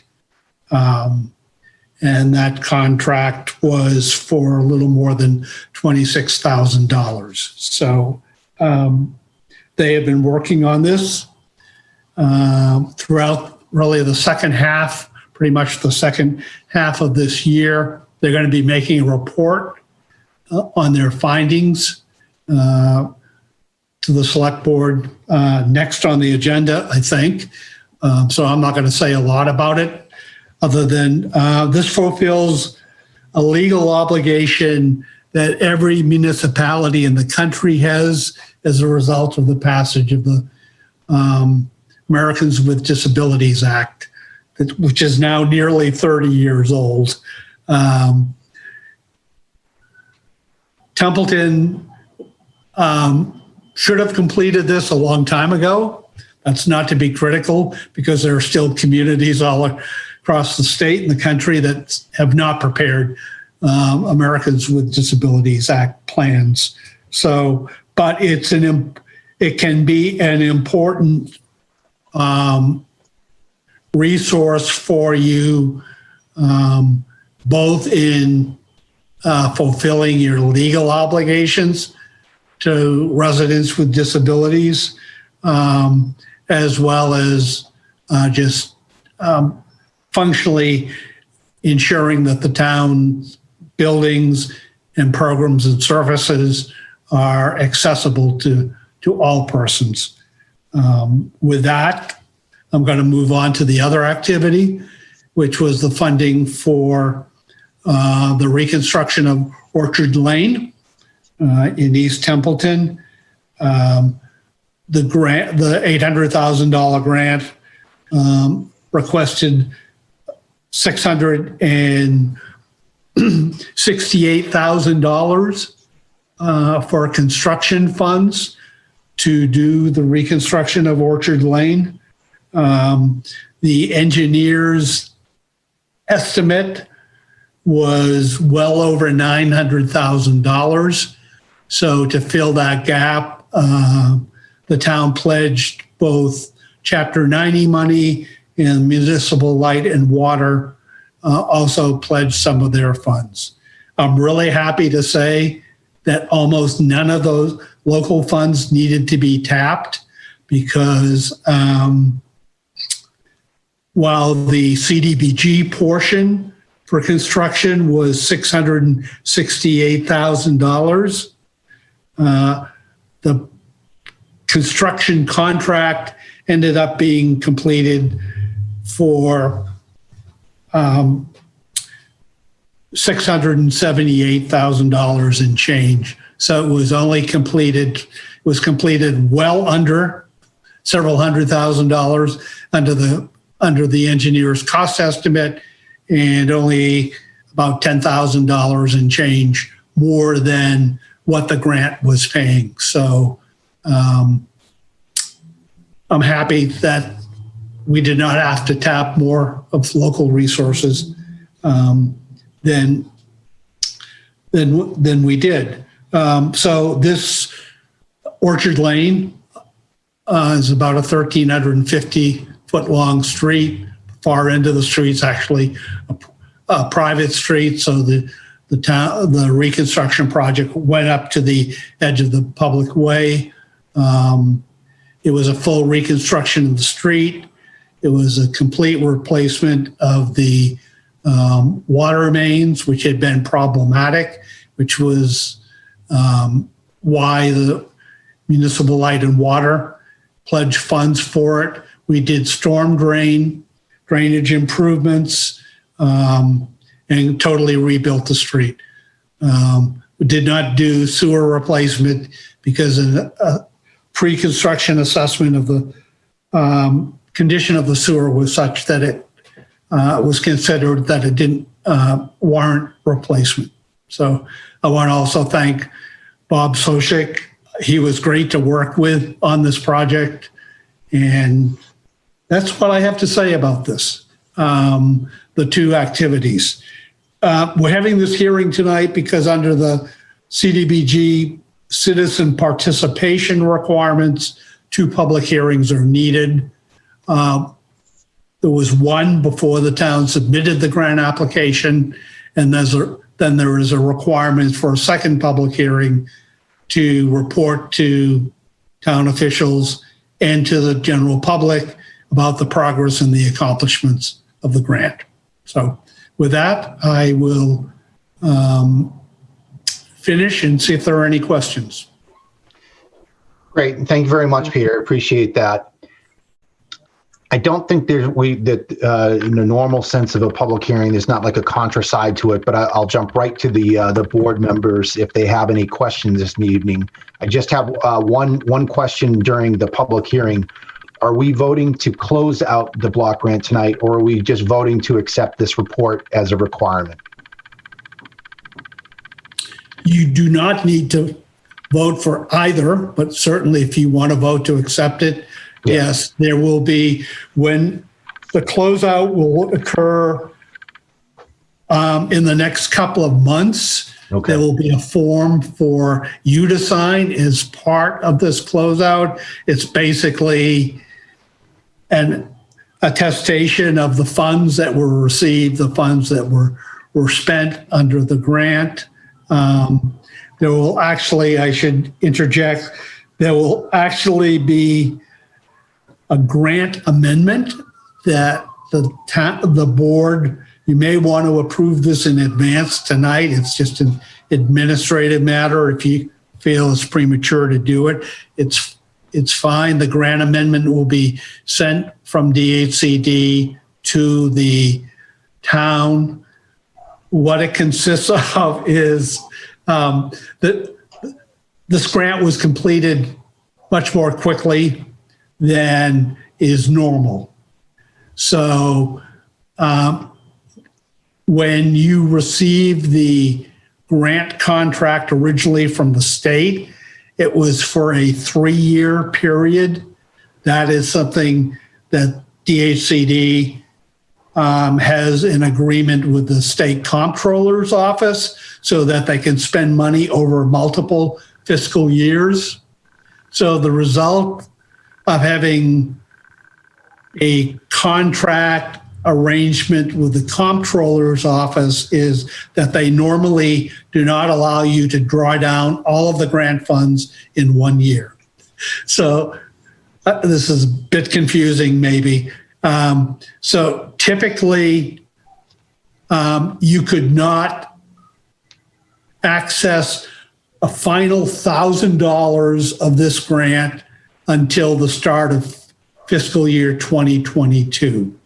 So what DHCD is going to be doing is sending an amendment to the town that will actually move that final $1,000 into fiscal year 2021 so that the grant can be drawn down entirely in the current fiscal year rather than have that $1,000 hanging over until after July 1st. Right. Thanks, Peter. Yeah, I'll let Adam, I'll defer to Adam when the paperwork comes in for that. I'm sure we can get that on a meeting. I'd be comfortable just accepting the report this evening coming out of the hearing. I defer to my fellow board members, Jeff, Terry, or Tim. Yeah, Mr. Chair, just a quick point, because when we talk about ADA, I don't want to appear to throw Peter under the bus. He may not be aware of this. The town did a complete ADA assessment of all town buildings in 2003, 2004. It was a thing paid for by the light department. Some of those buildings no longer exist. One entity moved into a brand new building. So the one that we just did is the second assessment in 16 years. And not that it makes much difference because not much has been improved or changed, but we had done a study back in 2003, 2004. Thanks for that, Jeff. May I respond? Yes, please go ahead. You're not throwing me under the bus. I was unaware of that. When we were actually developing this grant, I had asked the administrator if such a plan existed, and apparently he was unaware of it because he said no, which is why we went in for these funds. So.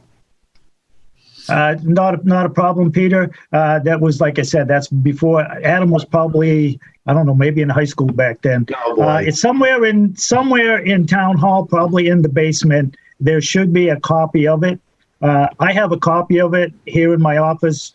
When I first saw it back in 2011, I think, I asked the town administrator, the town coordinator, if I could take it home, make a copy, and I was allowed to check it out and do that. And that's why I have it and know about it. It's somewhere in town hall. It's probably not common knowledge to many members of the Board of Selectmen, other than my old grouchy self.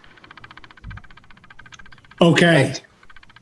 I suspect the work that CLW and Jim did is more in depth, both because of the different buildings, but the part of the ADA plan that many officials and general public don't understand is ADA is more than just about physical barriers to buildings. And this is an important part of this plan that Mike Kennedy and Jim will be talking about. So Great. Certainly building access is important, but it goes beyond that. Yeah, in cost estimate wise stuff, I would not go off of a cost estimate from 2003. So I'm glad that we have an updated report that gives us a comprehensive view. Terry or Tim, any questions? Well, this is an open hearing, so anybody that's on, I thought I saw Mr. Sozik was on. Oh, there he is. He is on. So if there's any other questions for Peter at this time. No, just a comment. A lot has changed since 2003. Oh, yeah. Tim, anything? No questions, but a comment. Thank you for the explanation. That was detailed and informative. Thank you, Tim. Any further questions? I just have a comment. We will miss Peter Sanborn. I mean, he's done a lot for the town. He came in and worked with us on numerous projects throughout the years, even before I got here. And he's a wealth of knowledge, and he'll be missed. And I wish him the best in retirement. Oh, happy retirement, Mr. Sanborn. Thank you, Adam. Yeah, I'll miss you and miss working with you. It's been a pleasure. Stay safe. Thank you. I'll try. Congratulations on your retirement, and thank you. So you can tell people, Peter, that they had a public hearing to wish me well on my retirement. Are there any other questions on the closeout? I'll definitely be in the minutes. Okay. Before we come, or before motion to come out of the public hearing, based on what you've given us, Peter, this evening, your recommendation is to basically receive the port and any follow-on items to close it out in the coming months. Yes, and let me just say, we still have about $25,000 left to draw down on this grant. So it's not been fully expended yet, but of the $800,000, we've actually drawn in approximately $775,000 in change. So we got another slightly less than $25,000 to draw. Those two final draws will occur. One will occur within the next couple of weeks, and then the last one will occur after that grant amendment is executed with DHCD, which will probably be, my guess is, late February or early March. So the grant will officially end on they run quarters, so it will end on March 31st. Okay. Thank you, Mr. Sanborn. I will entertain a motion to come out of public hearing. So moved. Second. I have a motion and a second to come out of public hearing. Any further comment on that? Hearing none on the motion to come out of public hearing, how do you vote, Jeff? Yes. Terry? Yes. Tim? Yes. And I vote yes as well. We are out of public hearing at 7:50 p.m. on the 13th. I'll entertain a motion to accept Mr. Sanborn's report on relating to the FY19 Community Development Block Grant Closeout Report. So moved. Second. Thank you. I have a motion and a second. Any further discussion? Hearing none on the motion to accept Mr. Sanborn's report this evening, how do you vote, Jeff? Yes. Terry? Yes. Tim? Yes. And I vote yes as well. Thank you very much, Mr. Sanborn. Thank you. Bob, are you sticking with us for the ADA report? Yes, I am. All right, excellent. All right, so next on the agenda this evening is action related to the self-evaluation and transition plan from the Center of Living and Working. And with this evening with us, we have Jim Mazik and Mike Kennedy. Good evening, gentlemen. Good evening. Good evening, Ms. Curry. This is Mike Kennedy, talking right now, and on behalf of the Center for Living and Working, partnership with Jim Mazik. I just want to say thank you to the Community Opportunities Group, Peter Sanborn, the town of Templeton for choosing Center for Living and Working, also known as CLW, to administer your ADA self-evaluation transition plan. Also want to extend our thank yous to Adam, Polly, and all the different staff that Jim and I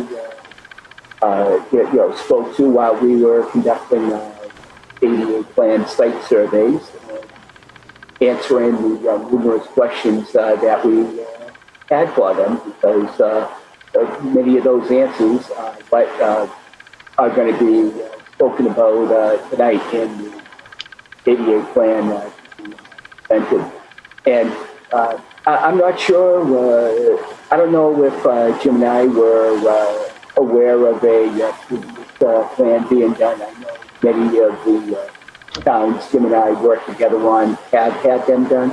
But, one piece I can assure you of is that, 2003,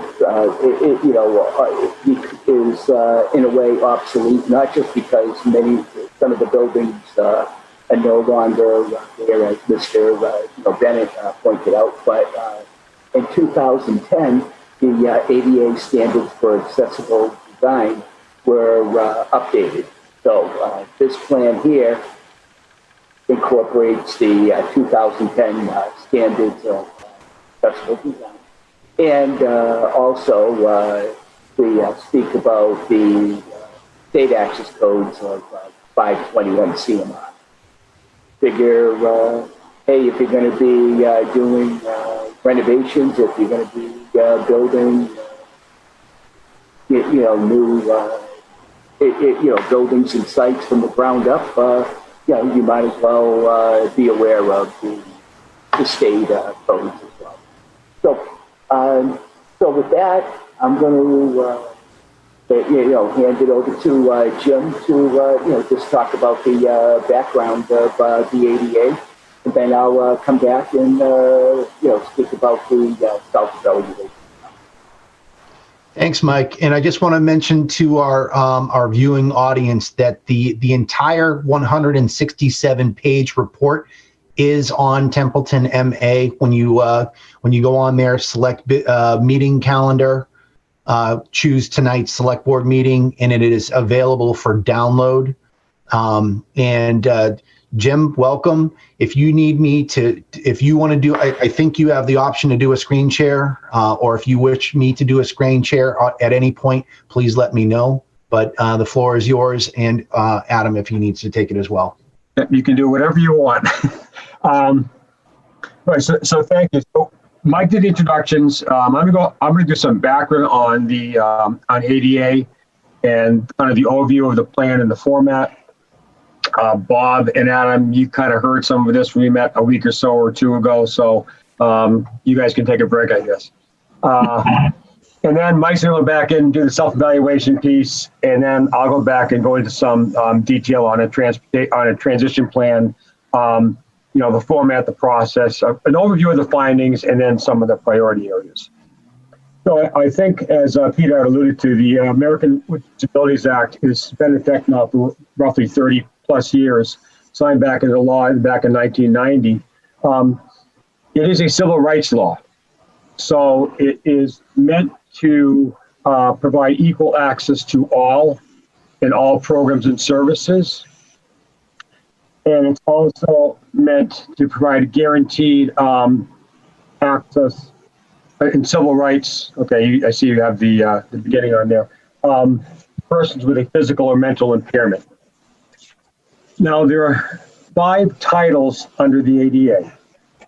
Templeton is bound by 2 titles. Title 1, which deals with employment and essentially equal employment opportunity, and Title 2, which is basically state and local government, which really is meant to ensure that there is equal access to all programs and services. And that is really the whole premise of the self-evaluation and transition plan. So, as was alluded to by Peter and also by Vice Chair Bennett, these plans are a requirement, and you indicated that you had a plan in place from 2003. And as Mike pointed out, the ADA standards changed in 2010, and it went into effect in 2012.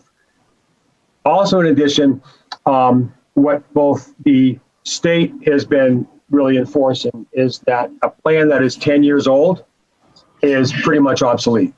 And they are requiring that towns that have a plan that is that old must redo their plan. So this puts you in a good shape because now you have a new plan, current standards, and addresses the issues that you have now at 2020-21. So the Massachusetts also has a set of standards. That's 521 CMR. It's a specialized section of the state building code. It's different than the ADA standards. ADA standards are civil rights, and there's more flexibility how you deal with program access and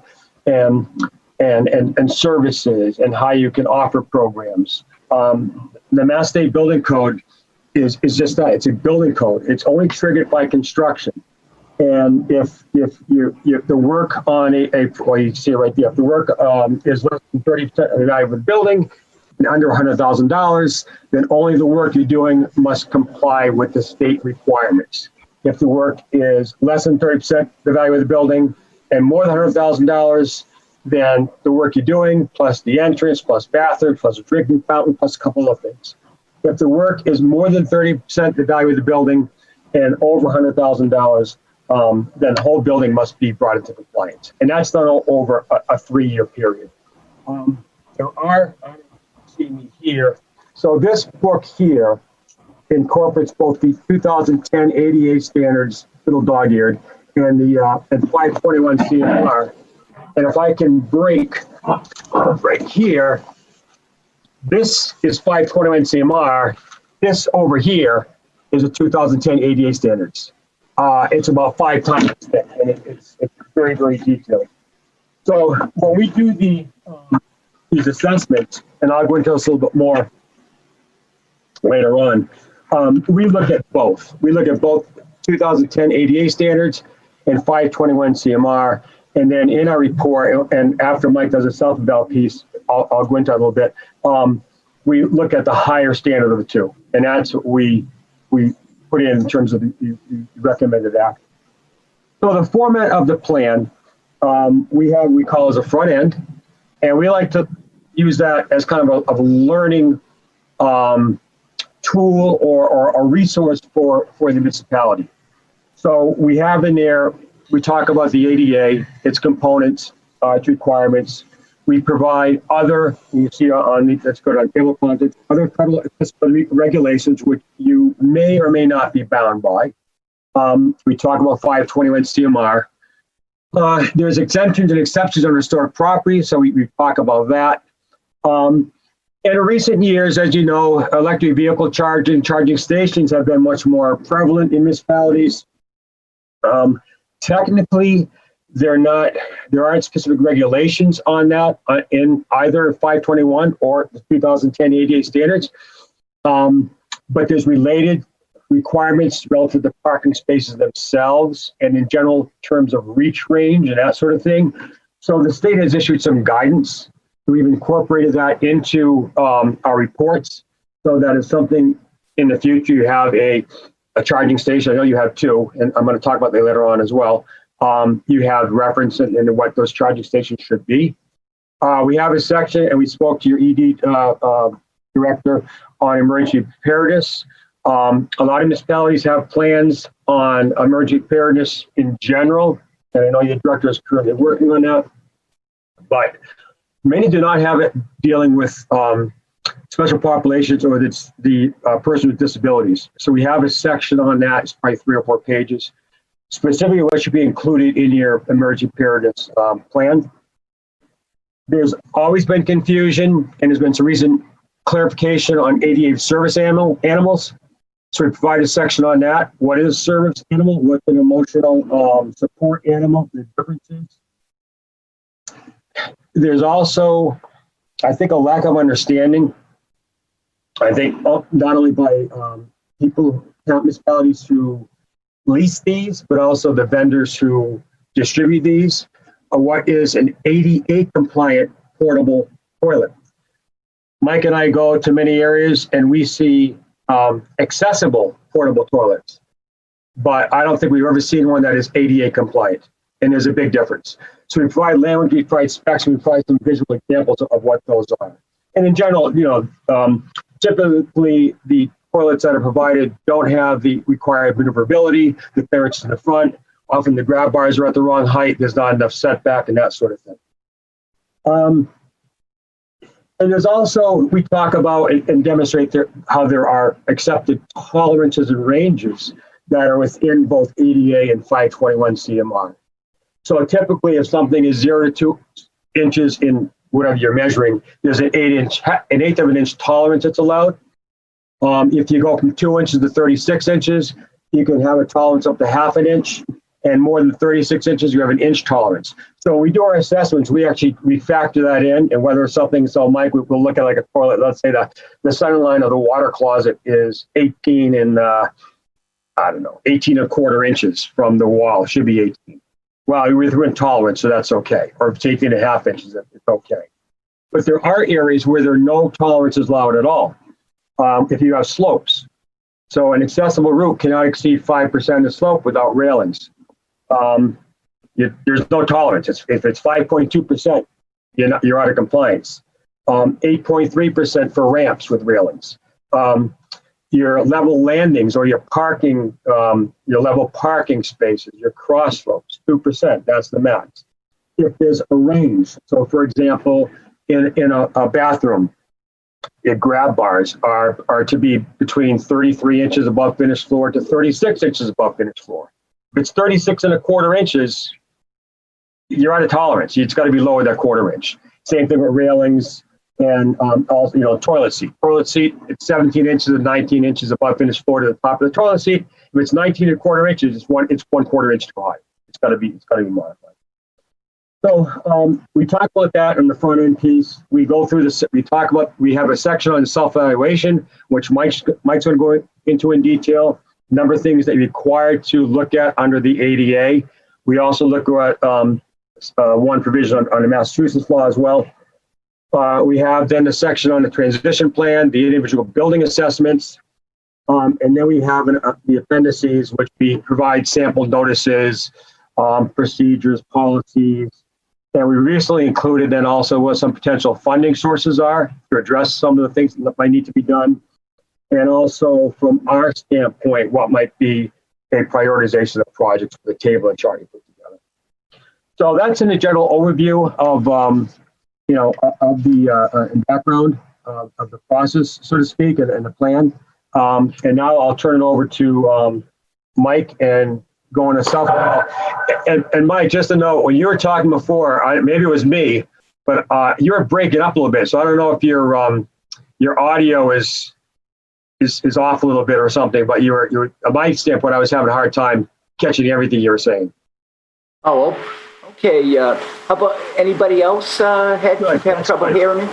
That's good right there. I've been having trouble all Better night. than it was. Yep. Thank you, Jim. Okay, so we're good. People can hear me? Yes, sir. Beautiful. All right.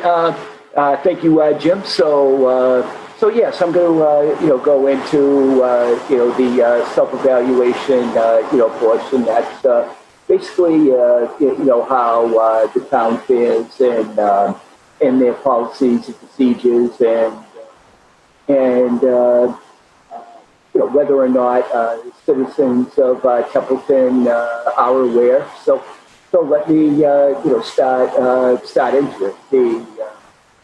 The first part of the ADA requirements is to have a commission on disability, and the report goes into what makes up a disability commission and how to start one. In our research, it appears that the town does not have a active commission on disability, and the Mass Office on Disability, or MOD, has no commission on disability listed on their municipal commission on disability listing as of May 12th of this year. Nor is there any history of the adoption of Chapter 40, Section 8J, which establishes a commission on disability. So we recommend that the town, through town meeting action, accept the provisions of Chapter 40, Section 8J to establish a commission on disability and allow the select board to appoint a minimum of 5 members to serve this board. Thanks, Mike. Mike, could I ask a question real quick? Certainly.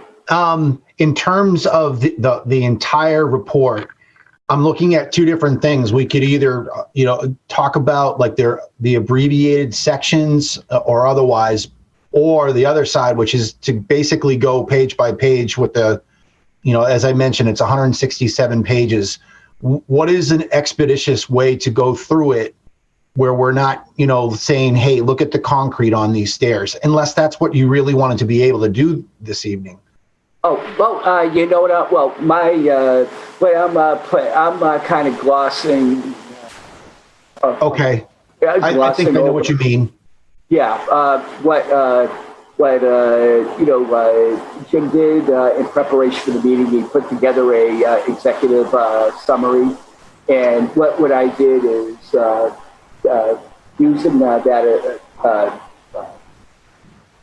Yeah, I've reviewed it. It's actually very well put together, and the sections in blue are excellent. I just wanted to know, like, for time wise, if we did it a certain way, we would be here until midnight. And I don't think. Oh, right. We definitely have other business. Cheryl's been a great. I know she'll hang on a little bit longer. Terry, did you have a recommendation? Or did you have? Just a quick question. I know that he had immediate goals, near future and long term. Is there a time crunch on these immediate, and is there a time crunch on near future? Like, There is, Terry. He's actually going to go into the sections, like get it done here, like long range, and some of them are as far out as 2030. But there is a section that he can get into with there. But that's a great question. All right. That particular question I can defer to Jim, but just back to what I'm doing. No, I'm not. I wasn't planning on reading the whole executive summary. Sure. Actually, Whatever you need, Mike. I've got the entire report that I can share. Whatever section you want to talk about, I can show the actual table of contents where it's going. Oh, okay. Where you just talked about the Commission on Disability. I can put that on the screen so people kind of follow along with the structure of the part that you're briefing. Okay. Well, you know what? If you want to do that, sure, I will. Yeah. I'm in what page I'm on. I'm on page 14 of that, and I'm getting into the ADA coordinator.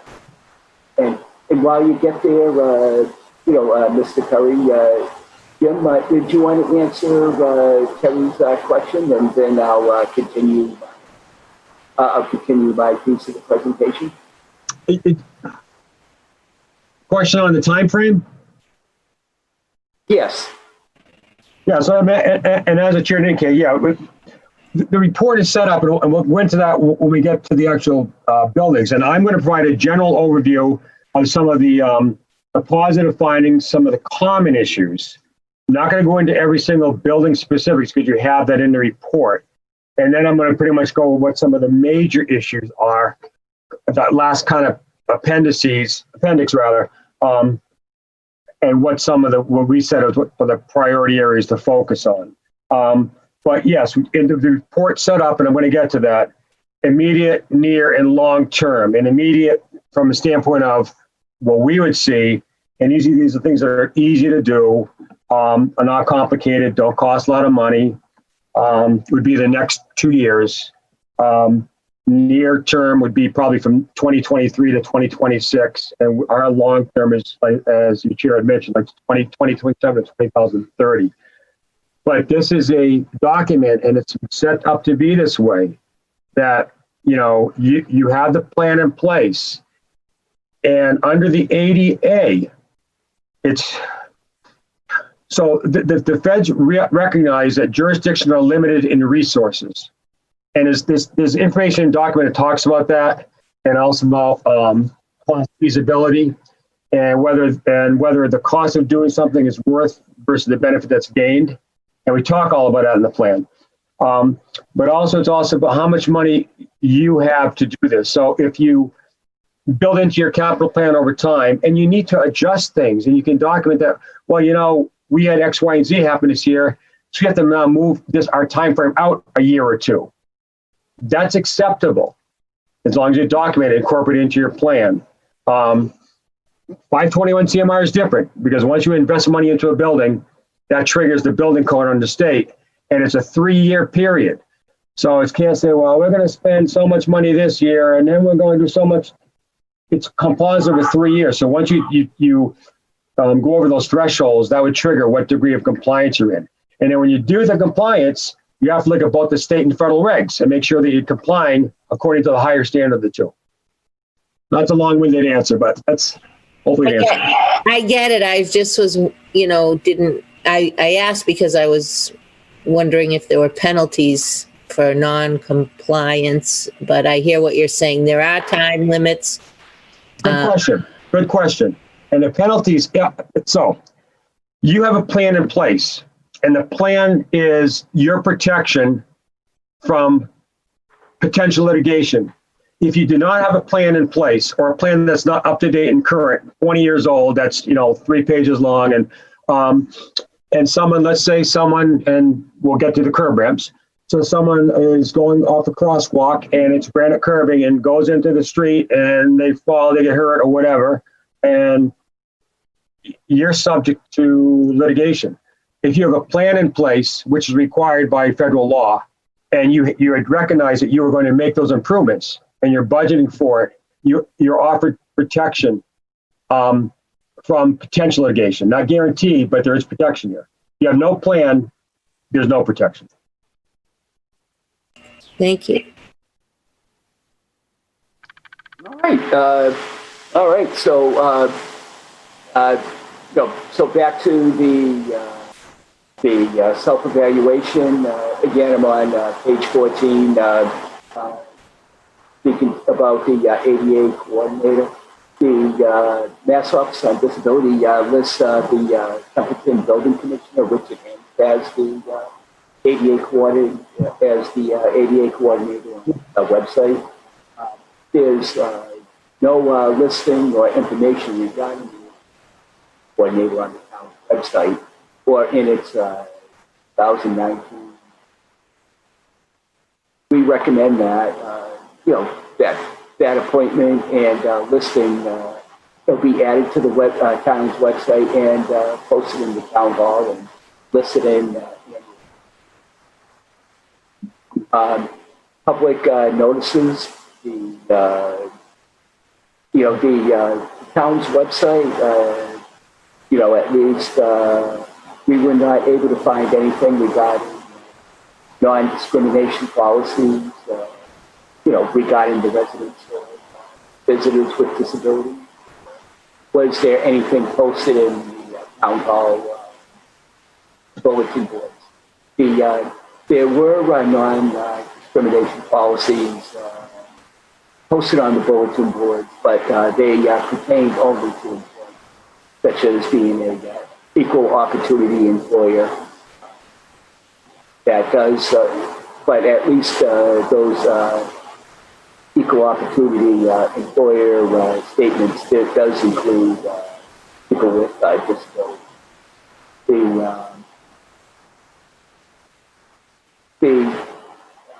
To the question, is the public informed that these programs are prepared to make these accommodations? Most of the answers were either no, not aware, but and further answers through other survey questions. The staff did indicate that they would be prepared to make any kind of accommodation on request. The next, piece of the self-evaluation is I am now on page.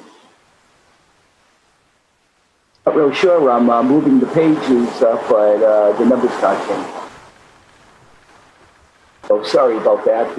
No, that's okay. I don't know if I think there's a discrepancy from what page numbers you and I are talking about, but I'm able to follow along with what you're saying. So you had just gone through the public notice, so now we're up to the ADA grievance procedure.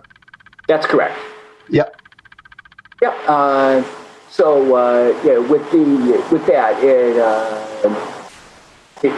just in our research. It does not appear that the town has an adopted ADA group as required under the ADA, and there's no mention of such policy on the town's website or posted anywhere in the town hall. It's what we recommend is to have the town of Templeton create a disabilities-related section on its website and post relevant information such as grievance procedure, public notices that allow for accommodation, and the designated ADA coordinator, his or her contact information. And also, as you can see on the screen. Every piece I'm referring to, we actually have a sample of that policy right in in this plan. So that's the grievance procedure is attachment C. So policies, procedures, practices, which is the next piece. The following statement is found on top of the town's application for employment for that job seekers must fill out as part of their candidacy for open position in for the town. And it says, we consider applicants for all positions without regard to age, race, color, religious creed, or origin. And it pretty much covers every possible protected class, including disability. So, that is a good thing. Also, while we were at the town hall surveying, we saw in multiple locations about the town hall, being an equal opportunity employer, as I previously mentioned. But there was another posting that says equal opportunity is law, and it actually goes into the information pertaining to the employment of individuals with disabilities pertaining to Titles 1 and 5 of the ADA and Section 503 and 504 of 73. So that's actually a good thing. But overall, the town doesn't appear to have a formal policies pertaining to the ADA and program accessibility.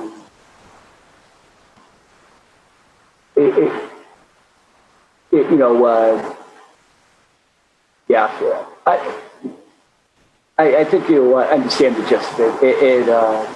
It's there, but you really have to read between the lines to get all that. It's just not comprehensive enough. We touch upon some high points. We have the right language in some areas, but it needs to be a comprehensive from a policy. Right, and even the executive summary, it goes.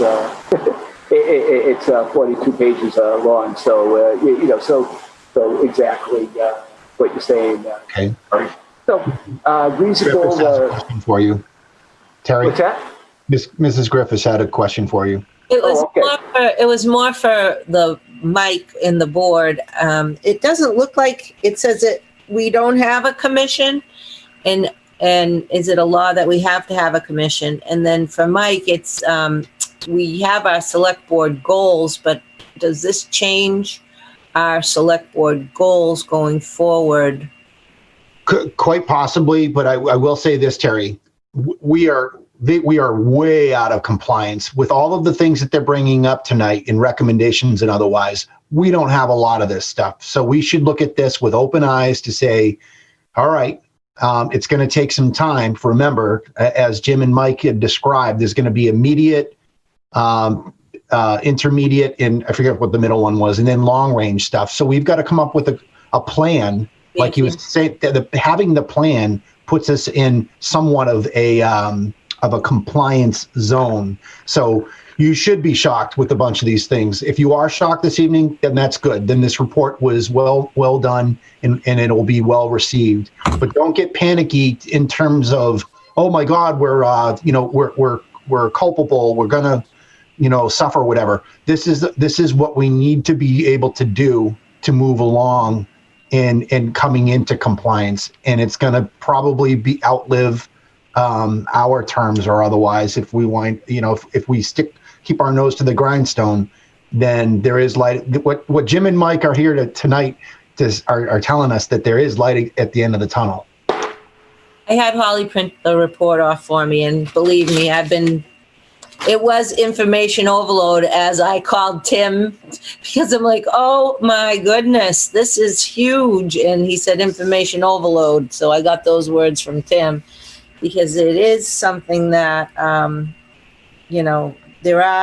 looked at the immediate goals that don't cost any money. So that's nice. And I hope Bob Sozik is still on the line. And I did ask Adam if it affects capital for this year. And he said, no.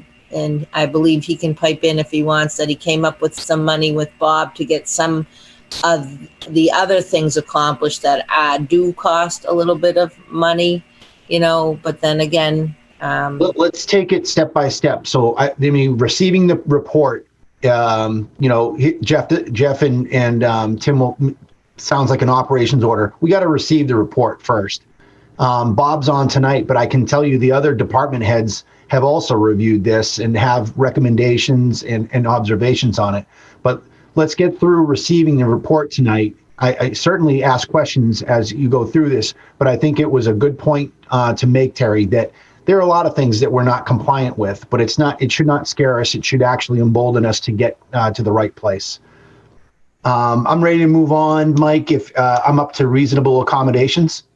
Okay, thanks, Mike. And Terry, as Jim said, yes, having a ADA plan, especially current, is the first step in being compliant with the ADA, and it does. You do have time frames to get these things accomplished. So we totally understand that these changes don't occur overnight. Peter mentioned earlier, the ADA is 30 years old. No, I took that back. It's in its 31st year. So, and as he pointed out, and it's true, there are still many towns out there that don't even have a. So, and Terry, you're right. Addressing the low-hanging fruit, the easy stuff, that is really a great strategy. Reasonable accommodations. That's a very broad statement, but when it comes to our piece is, on job applications and employment. Some suggested the suggested job description wording. They should use clear, concise, non-technical language in defining and/or physical requirements. The descriptions should focus on the outcome and not the process to achieve that. So, in other words, walking to the photocopier to make copies. Well, you know what? You don't necessarily have to walk to the photocopier. If one uses a wheelchair, one could use roll to the copier and make copies or whatever it is they have. So that's just a very simplistic example. We actually received 37 job descriptions, and overall they were consistent, using clear, concise, and non-technical. There were only a few that had language that could use a little bit of tweaking, and I pointed that out in the full report. So I'm now moving on to maintenance, and this one's easy, and the section that folks will see in blue, just during our facility assessments, we did observe a number of violations, and please don't be alarmed when I say violations, but that's just what they refer to them. Architectural access board, storage of items in the bathrooms, loosening required maneuvering plans, with bathroom stall doors that no longer operate as self-closing, entry and exit doors with excessive operating doors. Just a quick piece on that. Jim and I very rarely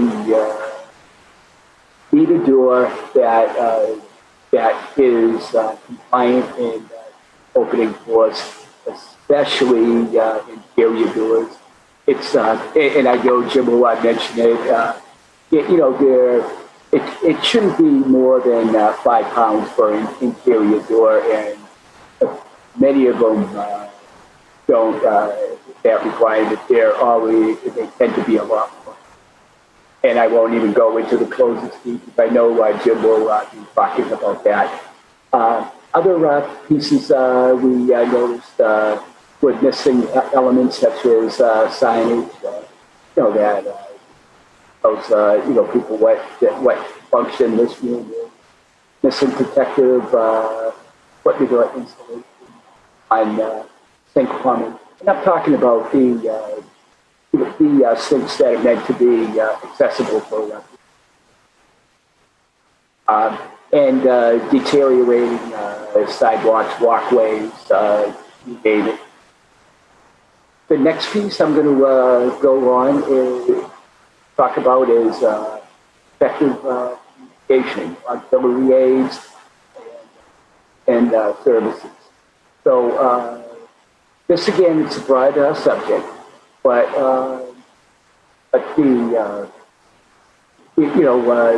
based on the survey responses, it doesn't. It's not clear as to what degree the town complies with this provision. The survey questions, most the survey questions briefly describe general office service communications.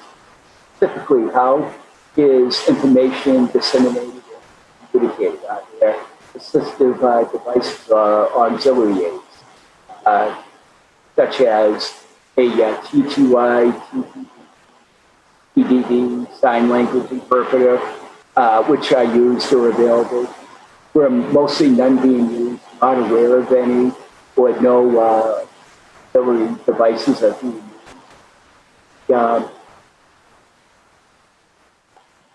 One thing we did see while we were surveying in the Boynton Public Library, they do feature audio books on large print books, and it's part of the network, which also has access to audio and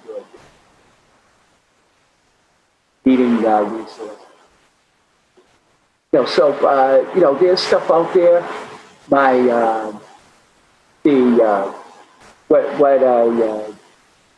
don't know if I said this earlier, but when we're done presenting this report, and when the ADA plan is complete and handed over, we don't go away. If you have follow-up questions, if you need information, who you can contact, for equipment such as assistive listening devices and things like that, such as for town meetings. But you can contact us, and we can find that for you. Okay. Appreciate that, Mike. Thank you. Yep. And just one other recommendation. And my piece is almost finished, so there's light at the end of this tunnel. If you do, we recommend that Templeton add this to meeting agendas. If you need auxiliary aids or services for applications such as sign language interpreter, assisted listening device, or print material in digital format, or a reasonable accommodation in program, contact the ADA coordinator as soon as possible, or as soon as, and pick a specific number of days. Probably try to give like a couple weeks, because depending on what the request is, such as a sign interpreter.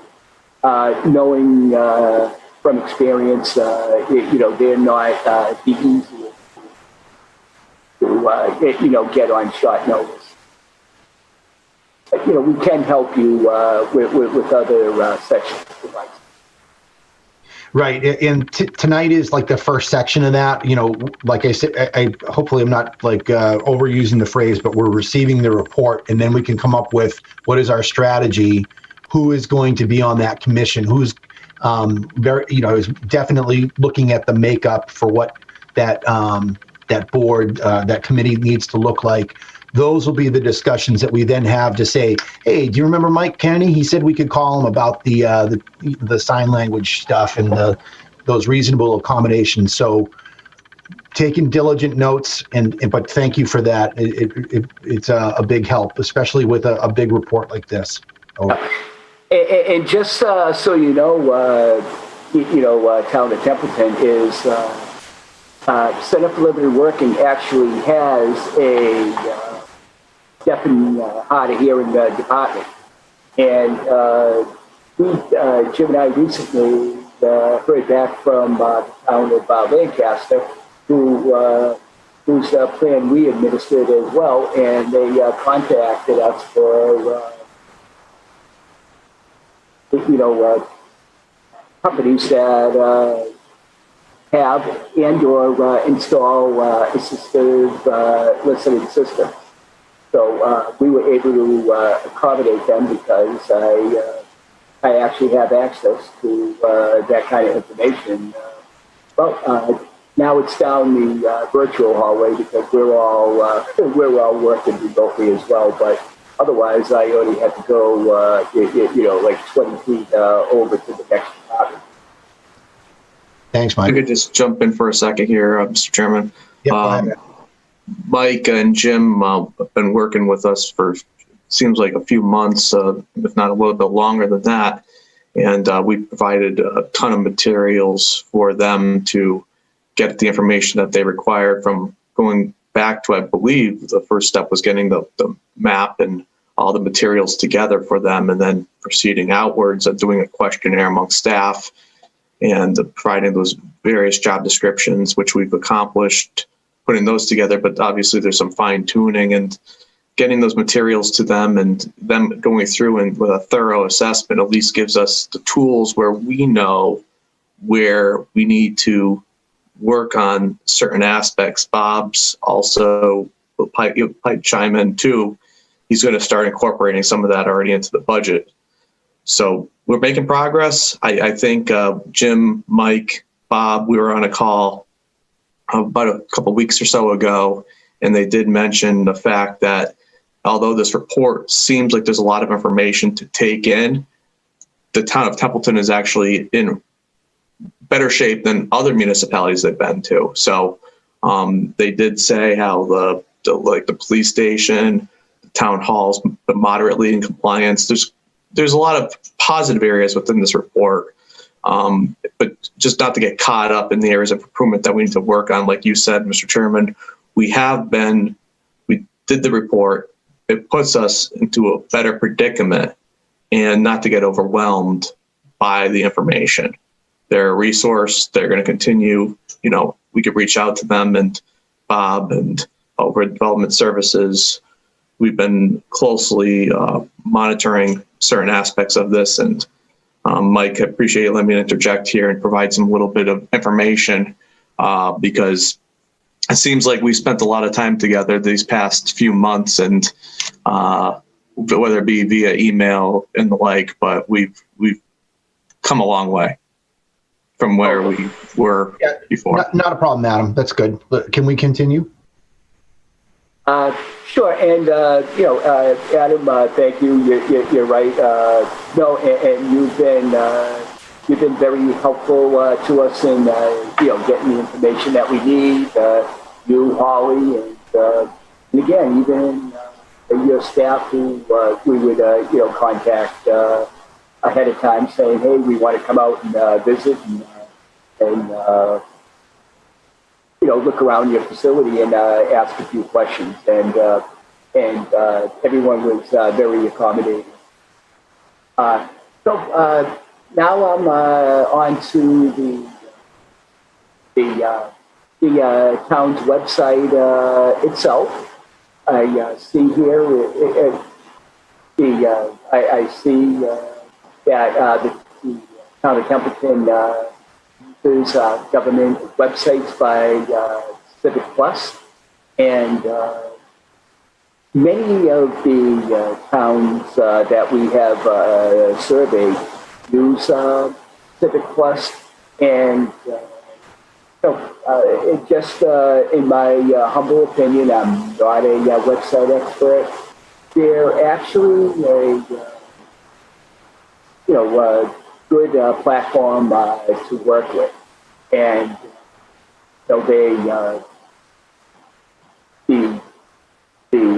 website is actually fairly easily laid out, and actually I have a close friend of mine who is visually impaired and uses JAWS 2020, which is a screen reading software, and he said he was able to get onto the town of Templeton's website and navigate through the whole thing, departments, contacts, you name it, to find it using it. So, Mike, we have a question from Tim. Yep. Yeah, Mr. Chairman and Mike, I'm having a really difficult time following your conversation. Your volume is fading in and out and then becomes fuzzy. I'm going to recommend Mike, do you have that little mic? Is that a microphone on your chest? When you held it closer to your mouth, we actually could hear you better. It's really, well, maybe it is. Does that sound better? That is considerably better. Oh, okay. I had no idea that was a microphone too. I just see a volume button on it. Okay. I got to figure out how to keep this in place permanently. Thank God I'm near the end of my piece of the presentation. But thanks for pointing that out to me. So I will. So that's the website. So we go into the best practices and everything, and it, like I say, it does well. My next piece is emergency preparedness, evacuation plans, and emergency shelters.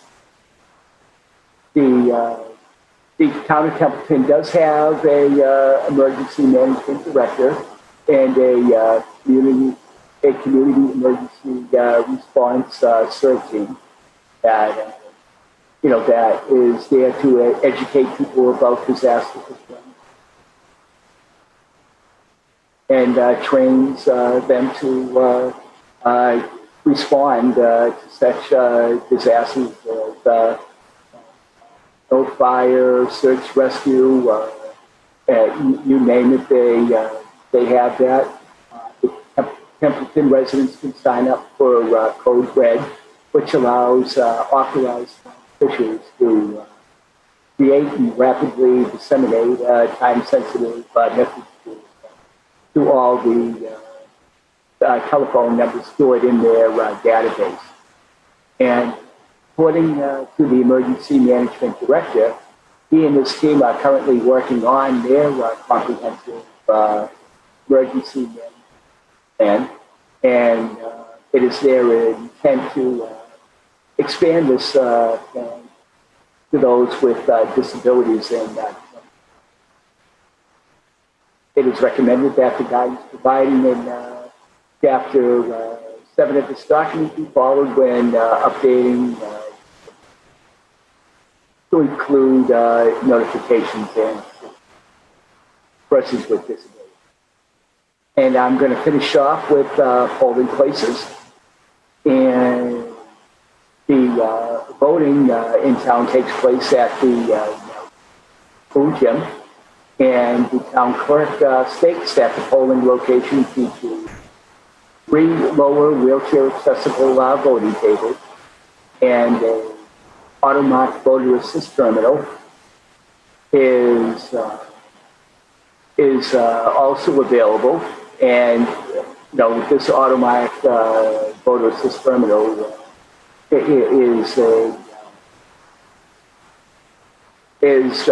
basically used for people with visual impairments or people who don't have full function to write out, fill in the little circles or ovals or however one votes and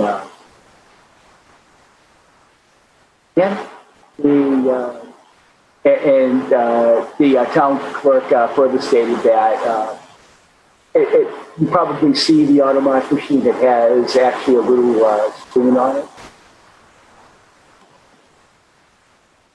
Stated that the screen is located in such a way that the screen is not visible to the voting public, and that's good because that ensures privacy and independence for those with visual impairments. So that is my piece of the ADA plan self-evaluation. I can open up to questions, or we can wait for questions at the end of Jim's presentation. Your plan, however you guys want to operate. Thank you, Mike. I did not have any questions. Are there any saved up questions at this point before I'm assuming Jim goes into the transition plan? All right. Thank you. Jim?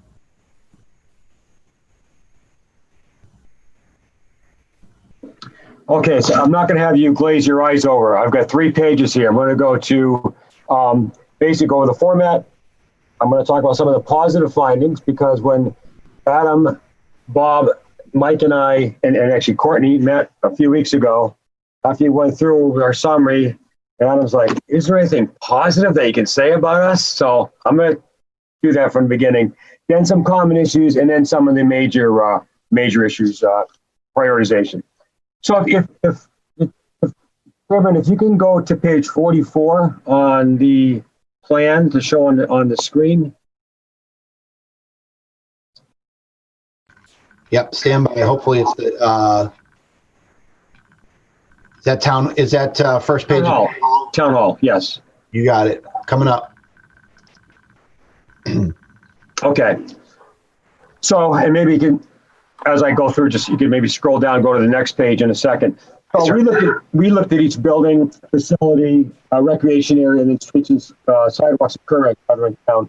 So the format for each property is we have the general description of the facility, which is above the photo. We have the photo of whatever your general photo, who the responsible party is. We like to, this is a quick summary. This is also what's in the executive summary. What's a general description or obstacle of each that we identified in each item.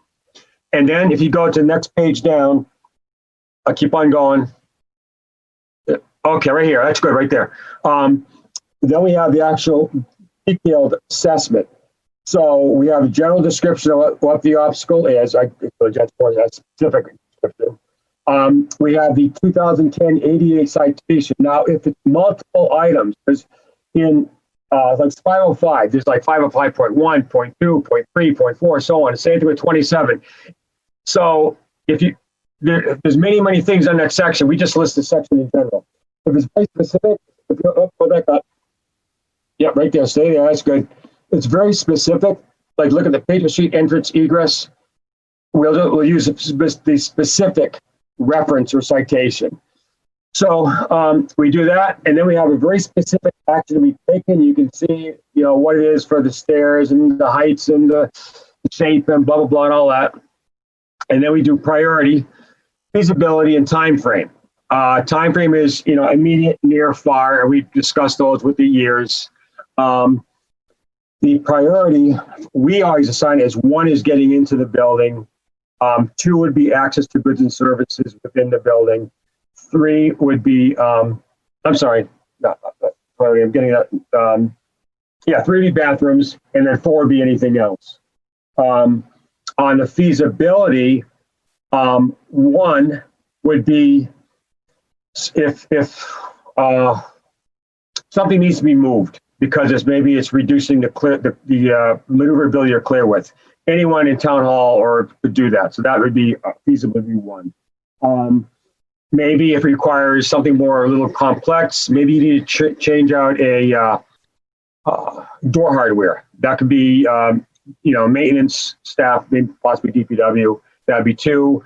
If it involves maybe hiring a plumber, electrician, that'd be feasibility 3. And something more complicated requiring the engineer, architect, and then construction would be 4. Cost estimate, that's basically, some costs that with my previous life, recently retired within the past 6-7 months, was doing similar stuff that Peter does and working with cities and towns throughout my region, which is Pioneer Valley, with my regional planning agency, doing CDBG and other construction oversight work. I have a number of construction cost information available to me, plus engineers, architects work over the years, and I've got cost estimates from that. Also, just from going on online research. So it's kind of it's a pretty good ballpark again, but things change, and it depends if it's a more complex project. Then you're going to have add on for overhead, profit, wage, you get insurances and bonding, and that's going to add more to it. So that's what we have. That's the layout, the format for every single site. We do adhere. So whatever the action we taken would be the stricter standard of the ADA or the 5.1 CMR standards. We do talk about, and we did in this case, we talk about it in DPW, police, and fire, reasonable accommodations, and that's allowed under ADA. I mentioned before, 521 CMR is only triggered when you do construction. 521 CMR does not govern employee workspaces. The ADA standards do govern employee workspaces. Big difference. However, there are certain positions and functions that you need to meet certain physical requirements in order to perform the essential functions of that position. That would apply to police, fire, and DPW. So there are some areas that we talk about, we do that in the narrative, that we say what the deficiencies are, but if those areas aren't open to the public, then you would only need to address those as a result of a reasonable accommodation request if it were feasible to do that. I understand. And you'll see that in report throughout. So on the assessment side, so positive findings. I mentioned before the EV charging stations. You have one at the police station elementary school and one at Light and Water. Both of those, meet the current guidance that's out there. Beautiful. Your elementary school playgrounds, beautiful. Nice ground surface. Accessible around, route of travel around, the bounce surface around the play equipment itself and the play equipment. Excellent. The police station, the accessible holding cell. Mike and I, we've probably done, I think, maybe 30 or some odd plans, and probably in the past 3 years, probably at 15 or 20. Really, it's been a lot. Now, there are exemptions to police holding cells when it pertains to grab bars, because that could be potential suicide issue. However, in recent years, there are now there are suicide-proof grab bars. And we do provide in the document examples of that. And we know that's not required, but recommended. And you guys got that right in there. I mean, the first time we seen it, you actually have the suicide prevention grab bars in the accessible holding cell. That was great. Gilman Wakefield, nice facility. Yeah, there are some issues there, and you'll see the report. But what's nice was you do have, and this is a common issue with a lot of the play facilities, rec areas, there's not an accessible route to and around the field and to play areas. You do have that giveaway. You've got nice stone dust. It's well maintained. There's one area, a small section where the cross slopes exceed the max allowed, but overall, very doable and very accessible throughout the entire facility. So common issues that we have found, and then I'll go to some hot spots. And Mike went through the maintenance issues in his self-eval. Those are incorporated into the text of what are non-compliant issues in each individual building report. So that is in there. So, but in general, in some cases there are lack of accessible parking spaces or no van accessible parking spaces. Oftentimes signage was either too high or too low. There's standards on that. The parking spaces themselves were not level. Level under the definition of both standards is 2% or less If it's more than 2%, then it's non-compliant. Abrupt changes in level surface. So if you get transition areas from asphalt to concrete or just some concrete that's often settling, anything more than 1/4 inch is, if it's not beveled, is non-compliant. So there's ways to address that. Some and easy on concrete is you can grind the concrete and now make that nice smooth transition. Door operating forces, Mike mentioned this. So your exterior doors can have more than a 15-pound operating force and has to have at least 6 seconds closing speed. Interior doors, 5 pounds operating force, 6-second closing speeds. 99% of doors are non-compliant. It's a maintenance thing. Just, have to go in and just, those which are substantially out of compliance, definitely have those looked at and adjusted. Protruding objects in a number of buildings. I think Town Hall had a number of these. I can't off the top of my head remember the other ones, but they're in the report. Anything that goes more than 4 inches from right there you go, beautiful. Yes. At a height of 27 inches to 80 inches above finished floor is considered a protruding object. So if I'm visually impaired, I'm not going to pick up that object with my cane detection. So I could actually walk into that and I could cause, injury to myself. Some of the simple fixes, you could raise the signage, you could put a fixed object below, and we have those in the report. That's how to address with that. Many of the buildings that had drinking fountains had low fountains only. Drinking fountains need to be high and low. Low for those who are using wheelchair, but high for people, but even just for, standing, but also if I have a bad back and I can't bend, I can't use that. I can't use that lower fountain if that's the only fountain that's in there. So high-low fountains were an issue.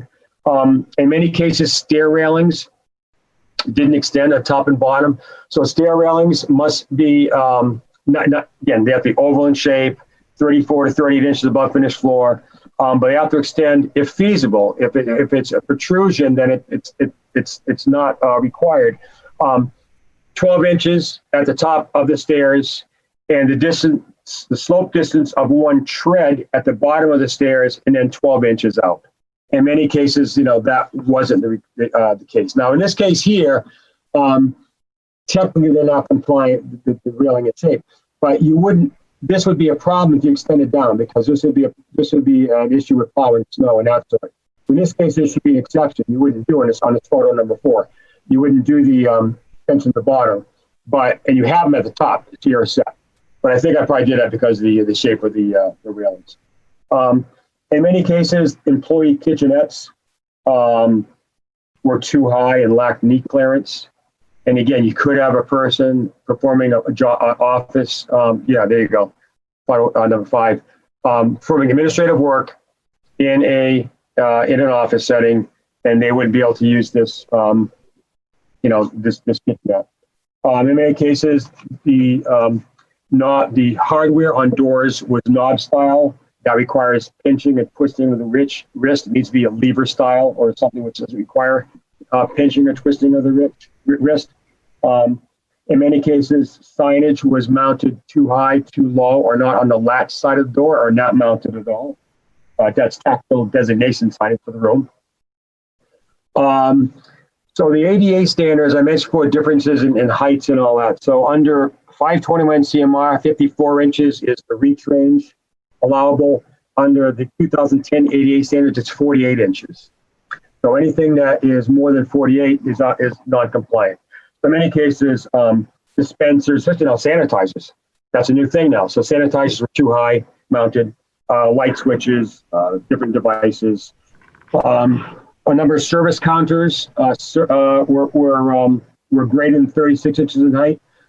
So service counters for conducting business, the max height allowed is 36 inches. We found many which were 41, 42, 43. If it's a food-related counter, it's 34 inches. And then bathrooms, there are various issues in the bathrooms. And again, the details in the report, it could be that the water closets need to be 18 inches on center from the near wall, 42 inches from the far wall, 42-inch clearance in front of the toilet. the sink piping, you see photo 10, and I can't tell right here from looking at it, might not be fully wrapped. The mirror can be no more of 40 inches to the bottom of the reflecting surface, not the actual rim surface, but the reflecting surface. So if you with a tolerance, if you're more than that, then it needs to be lowering of that. A lot of bathrooms we found had self-metered valves. Well, self-metered valves, again, they need to also meet the 5 pounds operating, max operating force. And they also need to stay open for at least 10 seconds. So whenever there's a self-metered faucet, we check that. And lots of times, faucet would stay open for only like 3 or 4 seconds. Or it took a lot to actually keep them in operation. So those were things that were very common. Also grab bars, I mentioned the grab bar heights. Here you see photo 13, the piping is not wrapped. This photo 14, actually, that hinge, which is, and I think that dates back to the original building, that restricted the clear width into the entry into the building. And the minimum clear width of 32 inches, and I restricted it, plus the width of the door was huge. Down to off the top of my head, I don't recall, it was something that 28, 29 inches or so. So there's different ways of doing that. You can replace the door hinge. You could do a reverse swing or whatever. You could do a extended hinge. So again, those are more of the common things. Some of the major issues that we found, and actually in the last appendix that we have, we talk about what those, when we say priority projects, and pretty much looked at the things that would have the most impact. Things would be used by the majority of folks, and were really truly publicly used spaces. Sidewalks, crosswalks, and curb ramps out in the town center area, East Templeton and Baldwinville. Number of areas with a crosswalk. It might have started on a curb ramp on one side, but it's terminating on the opposite side right into a 6 or 8 inch, not stated, 4 to 6 inch granite curbing. Or terminated, I think, in Town Common, curb ramp right into just a grassed area on the opposite side. In some cases, there needs to be a level landing at the top of the curb ramp in order to maneuverability for a wheelchair. No level landing.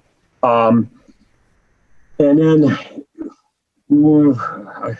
if you look at that section on sidewalks and curb ramps, there's a little hand-drawn diagram. I don't know if you looked at it, and that's the new sidewalks at the curb ramps and sidewalks at the school area.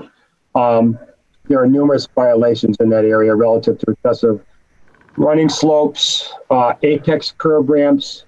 An apex curb ramp is one curb ramp that serves 2 crossings, and they're allowed, but they're typically for areas where we have limited space and other site constraints that would force you to do that.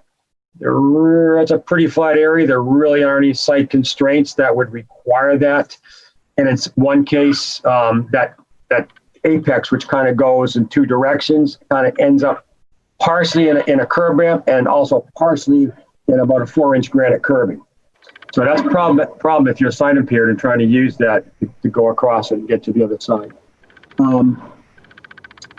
There also were a number of protruding objects on the sidewalks, which were should be easy fixes, but this is going to be more of a policy issue, which the board would need to address on those jurisdictions, those sidewalks they have jurisdiction over, where folks with the mailboxes protruding into the sidewalk, and the whole issue with 27 to 80 inches and 4 inches out, where basically if I'm sight impaired, I'm going to walk right into that mailbox because I can't pick up cane detection on it. In many cases, and I think this was on the road going to Baldwinville, was that Baldwinville Road? People leaving their, this example. People leaving there, and also the sign here, the sign was an issue, which might be problematic in picking up. Even though you have this here, you could still might pick up that sign, and that could be a problem because of this height. There are a number of trash receptacles that were, rather than put on the side of the street or in the, would be the bike way or whatever, but right in the middle of the sidewalk. So if I'm using a wheelchair, how can I get by? I can't get by. So, that's more of a really policy issue with folks being directed. Yeah, there's an example. You can't put your trash containers in the sidewalk. Yeah, and this is a maintenance issue. This photograph here showing debris accumulation. These sidewalks show, deterioration at the base, curb ramps that crosswalks that really go to nowhere, that enter into curb ramps and that sort of thing. So that was sidewalks, curb ramps, crosswalks, big issue. Most of the newer ones were in pretty decent shape, but the ones that are not relatively new or were not in so good shape. The fire station number 1, we were told that the meeting room is used quite a bit for meetings for different events, activities, or groups. There is really no accessible access or parking there. Fire station number 2, you're well aware of the issue, the whole building, 2 levels, no vertical access, but the primary public area is the office area. There's difficulty access into that building, as well as limited parking, if any parking. Boynton Library had some issues with the ramp, the running slope and the condition, and also some issues with the bathroom in terms of compliance. You're well aware of the town common, sidewalks, and the gazebo. And again, there's things you can simply discontinue use of the gazebo, or you put in a either a curving or built ramp approach to the gazebo. Town Hall had a number of issues, pertaining to the bathrooms and some other areas. Emergency management, that is open to the public to sit on that group, this CERT group. Meetings are up on the second floor. Activities are held on the second floor. There's no vertical access at all to the second level. And then the light and water building, overall was in good shape. However, we were told that there's a room that's used for public meetings. It's on the far side of the building for the main entrance. The accessible parking is near the main entrance. Accessible parking should be as close as possible to the entrance into the building. So that works if you're doing regular, general business during the day. But if there's a public meeting being held in that meeting room at nighttime, the rest of the building is secured, then I have to traverse quite a distance to get to that meeting room door on the opposite side. And there are some obstructions along the way, abrupt changes in level surface, some heaving. So I think there's some slope issues as well. So, ideally, they would be preferred to have an additional accessible parking space designated on the other entrance where public meetings occur, and then a curb ramp created to get into that meeting room. So essentially, those are some of the highlights. Again, the details, and we could be here probably for 2 weeks going page by page, but that gives you the generals. We're here for any additional comments, questions. We're here, as Mike said, email, questions, comments, phone calls. Just let us know. We are continually getting calls from communities and, follow-up questions or any kind of assistance. So don't hesitate in the future in that as well. So that's the end of my bit. All right. Well, thank you so much, Jim, for that level of detail. So when I read the report, I read it in sections.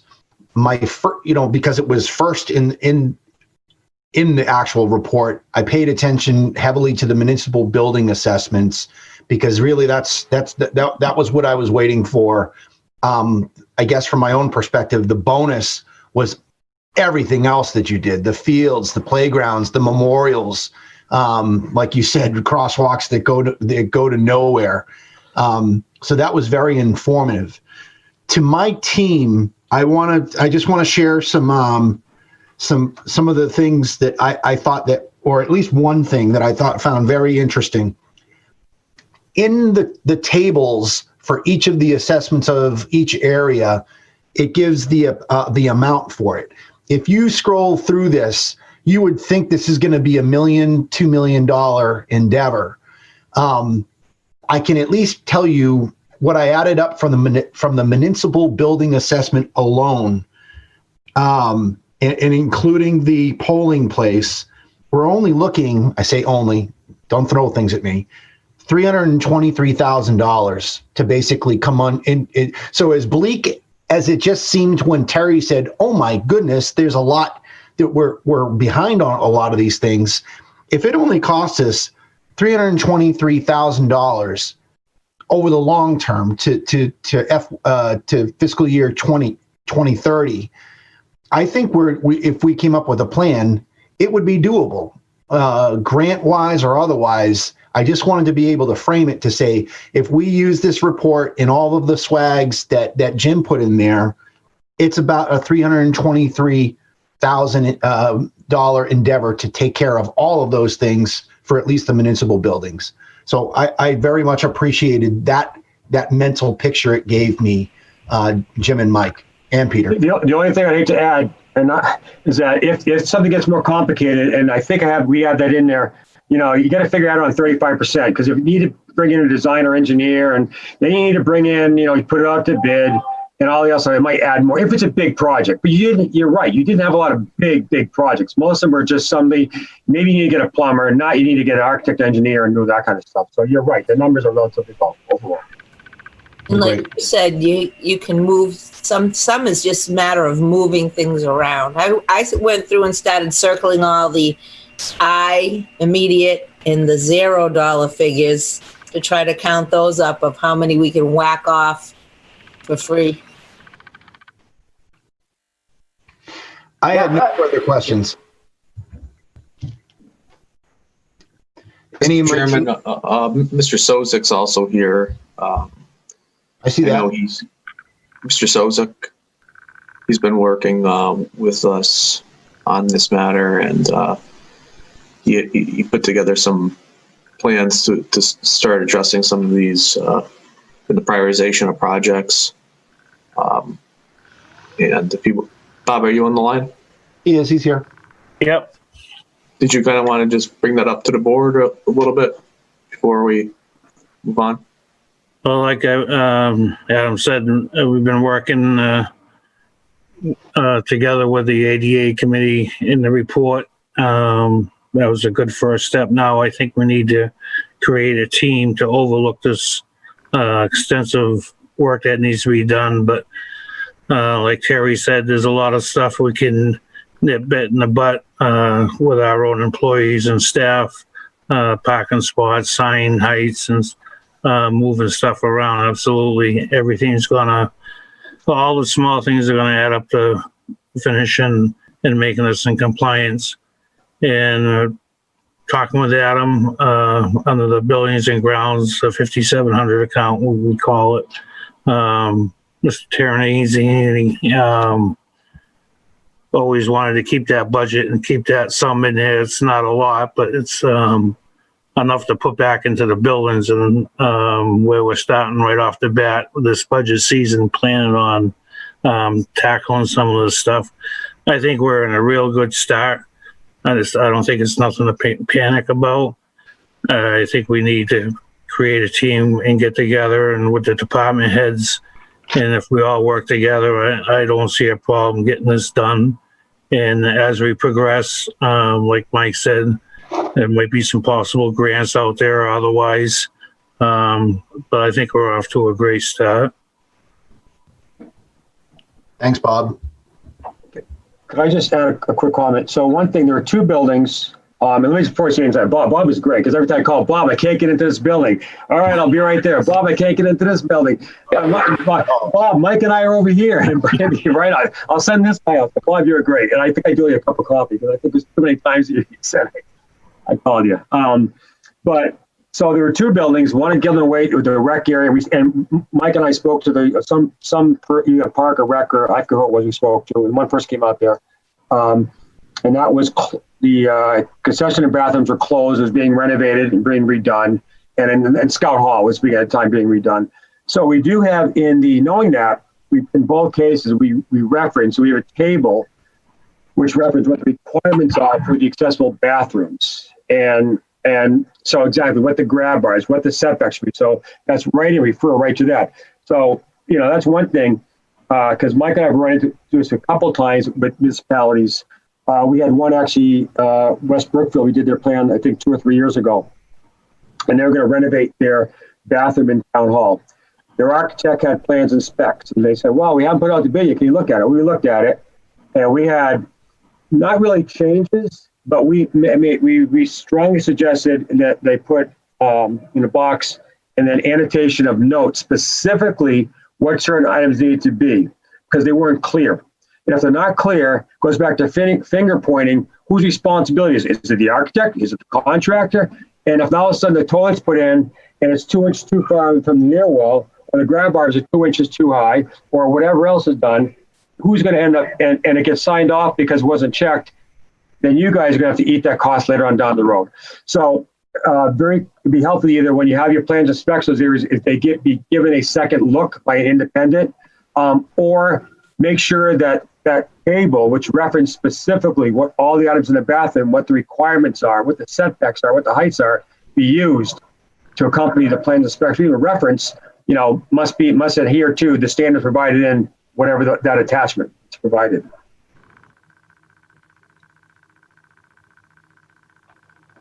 Thanks, Jim.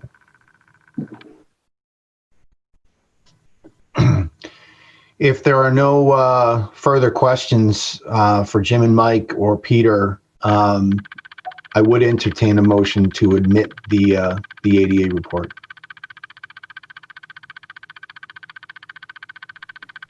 Mr. Chairman. Yes, go ahead, Jeff. I do have a question on on when the clock starts. And since we had that report done in 2003, and I put them side by side, and some of the issues listed back then are currently listed now. Regarding town hall, it was a school when that 2003 report was done, but in 2014, we moved into the vacated building as a school and took it over as a town hall and did some things like the gradual increase, the sidewalk for handicap accessibility in the door. We've done some work in the handicap bathrooms back in 14, 15. So this clock, this time period that you have, does this current report reset the clock? So here's our inventory of all the things we need to do, get a committee, this, that, funding in place, and so forth, and start work from this point forward? Or are we kind of under the gun since we did some of these things in 14, 15, 16, and just, I think like in 19, we did some of the door handles with the like beaver push down thing. That's my concern about the time frame. Peter, you have your hand up.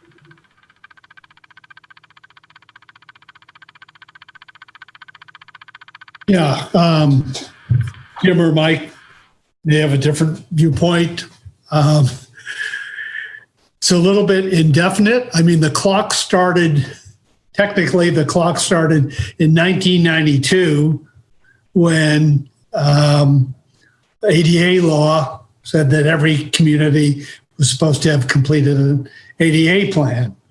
But remember, this is, as Jim said, this is a civil rights law. ADA is a civil rights law. It's not a building code. So you need to look at the building code issues when you're doing a renovation and the dollar amount.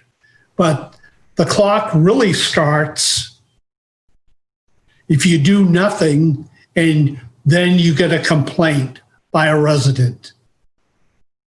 So that's effectively when the clock starts, because then you have the potential legal liability. So you have a plan now. You can implement it and address the recommendations, both architectural, physical, and policy as you're able to. I think the important thing to do is for you internally to decide what your priorities are. The consultants gave you what their opinion of their priorities, but you need to think of what your priorities are and address them in full spirit over time as you're able to. Thank you, Peter. Jim? Yeah, I agree with what Peter is saying. Actually, it's a bit of it is kind of a gray area per se, because again, this is under the ADA, it's civil rights, and really, it's it'll be dictated if you get challenged and you have to do something. That challenge would actually go to court, and it's going to be turned at the federal court level. But you don't want to go there. So I mean, the issues are, as you said, the standards changed in 2012. There was a law in effect in the 1990s, but the standards changed in 2012. This plan incorporates the current standard. Yes, there are safe harbors. Something was done back then. Technically, you could argue it's compliant now, but the charge is to actually look at the current regulations in effect and how you are non-compliant. This plan addresses that. So I would argue that the clock starts now because you have a plan that deals with what currently is in place. I would actually throw out there, and not relevant with what I'm saying here, but when you actually went from a school to a town hall, that's a change in use. And that might have triggered something, a whole different can of worms back when you did that back in 2014. So that's a whole nother issue. But now you get this plan which says what the issues are currently. I would look at it from this point on moving forward. That's because you're current, you're up to date. All right, thank you. Thanks, Jeff. Mike, go ahead. Yeah, and if I can add the fact that you have this plan in place and you're starting to do work with it, that would also, bode well for you if, God forbid, you went to court with the Department of Justice. So yeah, as long as you're making an effort, because we all know that this is not going to be done in a year. Just absolutely impossible. But you just knock off a little bit at a time. That bodes well. With the courts, if God forbid you go there, and it also is doing a great service to the town, because a lot of these accessibility improvements are actually helpful to those that don't have disabilities. Who doesn't like a fine sidewalk that's not all full of changing surface levels and ruts and broken concrete, and all those things that everyone benefits. Thanks, Mike. Any other thoughts, team, or I'll entertain that motion to accept the report. I'm excited for the town going forward. I think that, if we can prevent accidents from happening, that's a good thing, and it's part of the protection of our residents. So I make a motion to accept the report as written. I have a motion. Second. Thank you, Tim. Okay, we have a motion to accept our self-assessment and transition ADA plan as presented. Any further discussion? Just a thank you to the gentleman for such a comprehensive job. Our pleasure. Our pleasure. Okay, on the motion to accept the self-evaluation and transition plan, as referred to as Terry as the ADA plan, how do you vote? Jeff? Yes. Terry? Yes. Tim? Yes. And I vote yes as well.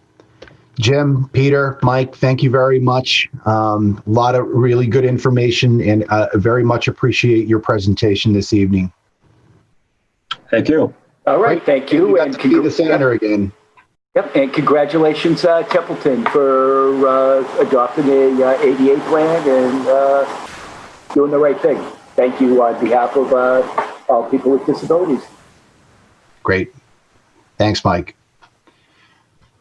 Okay, we are going to move on in our agenda for this evening. As I've done earlier, I just want to accommodate. We still have a guest that's waiting patiently. Thank you very much, Cheryl. Adam, would you take us through the action related to the treasurer collector contract, please? Yes, Mr. Chairman, members of the board. In front of you tonight, I'm asking for your confirmation of this contract with the treasurer collector, Cheryl Richardson. She has done a great job. She's here all the time. She works, even on her days off, she comes in and really gets the job done. I've learned a lot from her with that. She has a lot of patience. She's still here with us tonight. Thank you, Cheryl. And I just feel that she's the right person for the job. And quite frankly, we're going into some challenging years, which I believe.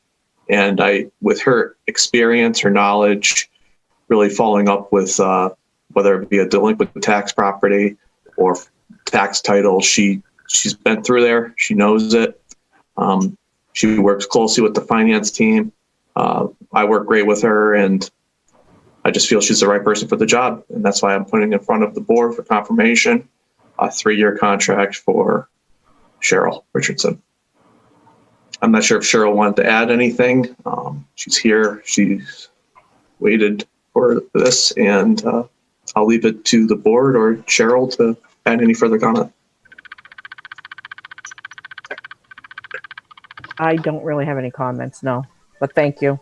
Yeah, thanks for hanging with us, Cheryl. I appreciate it. Yeah, no problem. I understand. The draft contract is in your packets, also available to those online. I've had a chance to review it. I don't have any questions, and I am comfortable with compensation and how it's written, along with the term.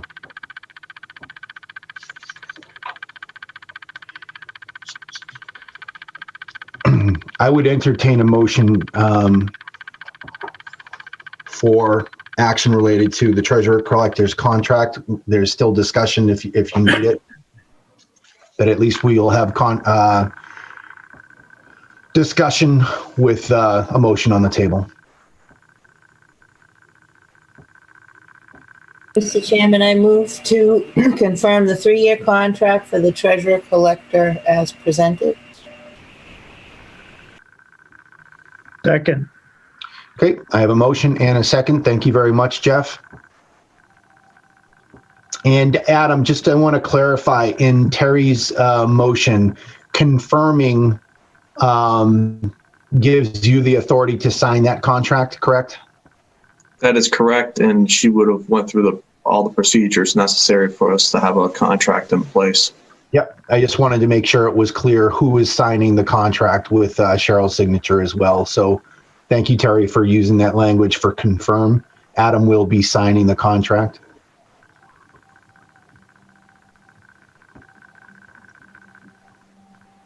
Are there any further questions on the contract as you see it in your packet? Yeah, just a quick question. I didn't understand, in addition to the salary amounts, the $1,000 per certification. I didn't understand how that applied.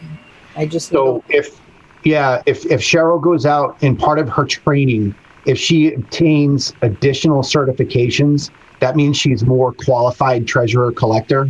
Therefore, in accordance with that contract, we would pay her more per year based on her being a better treasurer collector based on certifications. And I could also add, and Cheryl, correct me if I'm wrong, but I believe you're not eligible until you've been a treasurer collector for 3 years to take this certification test. If I remember correctly, I believe you have to be in the position for so much time before you can move forward with that requirement. Yes, there's other criteria that has to be met as well, but 3 years was the earliest you could possibly take it. And I'm hoping I can take it next year. I don't think I'll be able to. Well, I missed this year's schooling anyways. They didn't have it. I'm hoping they're going to have it next year, and that I may be able to take the test. Okay. So hopefully. Thanks, Cheryl.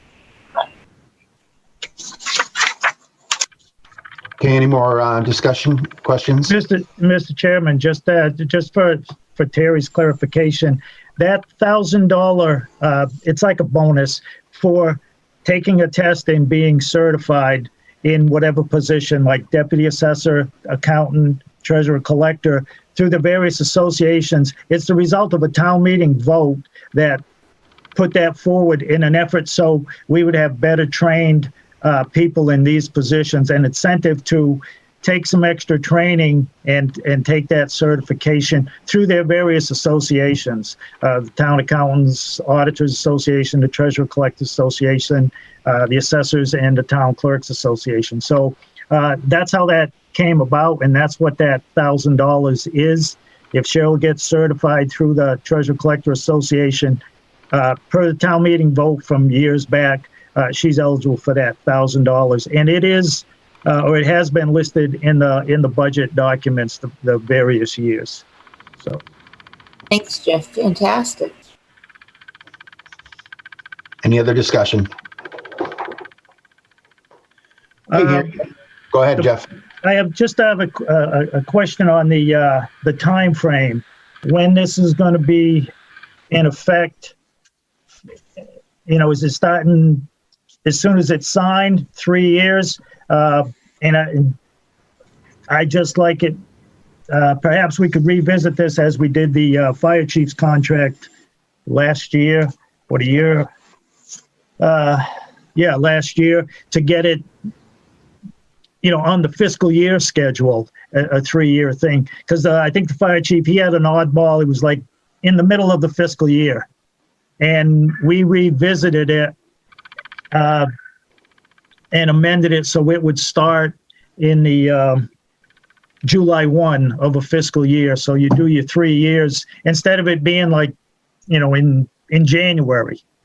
I mean, we could revisit it later on, but I just think for clarity's sake and to keep everything in line, when we reappoint and stuff, we just keep on a 3-year schedule instead of, if somebody leaves they can leave anywhere, but as far as the contracts, all keeping them like in line, because we went and we revisited a few contracts to get them on a fiscal year schedule. That's just my only thought on that. Otherwise, I have no problem with Cheryl or the contract, the money, or anything else. Thanks. Yeah, I mean, we try to strive to get them onto fiscal year basis, but the challenge here was Cheryl has been working without a contract for so long, and with the urgency and with budget season upon us, I think it was appropriate for the time being to really get Cheryl a contract, a 3-year contract, and have that come in front of the board. But I understand. I mean, you ideally want them to run fiscal years, but in this case, I think you want to get somebody like Cheryl in that position, and the only way I could write it up was to have it go from February 1 term, February 1, 2021 through January 31st, 2024. It's just the way the timing worked out. I just want to keep the town administrator on the stick.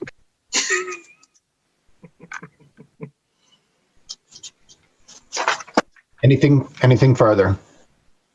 All right, hearing none on the motion to confirm the 3-year contract for treasurer collector to Cheryl Richardson as presented. How do you vote, Jeff? Yes. Terry? Yes. Tim? Yes. And I vote yes as well. Congratulations, Cheryl. Congrats, Cheryl. Thank you. I appreciate it. Looking forward to it. Have a good night, everyone. Great. Have a good night. Thanks.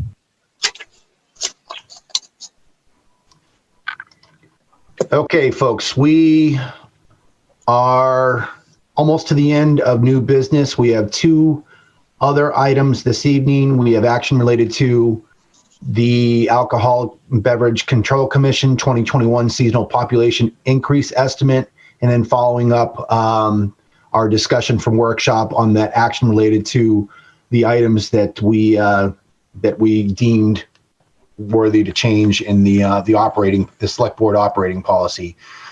Adam or Holly, do you want to walk us through the ABCC seasonal population increase? I will leave that to Holly because she's got the special training with the ABCC. Holly. Yeah. This is something they started, I believe, last year. I believe it's just so they know what to expect for an increase in people drinking alcohol through the summer season. And in Templeton, we don't have a lot of an increase. Every year when I get it, I do talk to Carol Harris and get her opinion on what she thinks would be the best, number for the increase. So that number is from her. I'm sorry, Holly, can you say that again? Who gives that? I talked to the town clerk about it. Okay. Yeah. So that's a swell, correct? Or is it a shrink? It's a swell, just a small one. There's some people that come camping, fish and game camps and stuff. Yeah. Doesn't seem like a swell. I always thought we had more than that, but I'll just be very interested when our census numbers come out from this last census.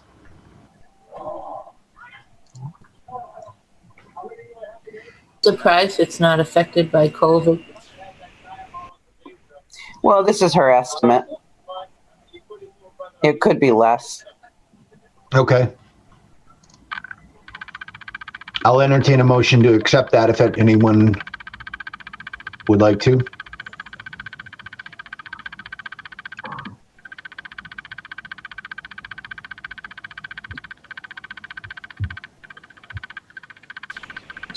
Mr. Chair, I make a motion to accept the Commonwealth of Massachusetts Alcohol Beverages Control Commission seasonal population increase estimation. Okay. As submitted. Great. Motion. Second. Thank you, Tim. I have a second. Any further discussion on that estimate for the summer swell? Seasonal population swell. I shouldn't say summer.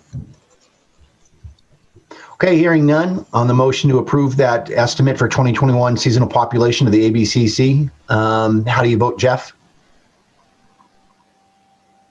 Yes. Thank you. Terry? Yes. Tim? Yes. And I vote yes as well. Thanks, Holly, for that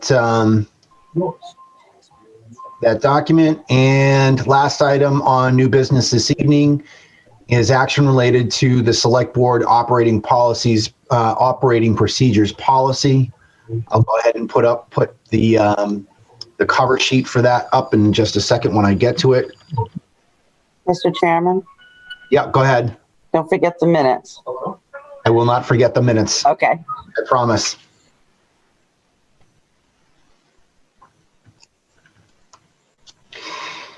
All right, so during our workshop, we had much discussion and basically gave our marching orders or our consensus so that we could take action on this. Does anyone see any difference in these suggested changes as opposed to what we reviewed during the workshop?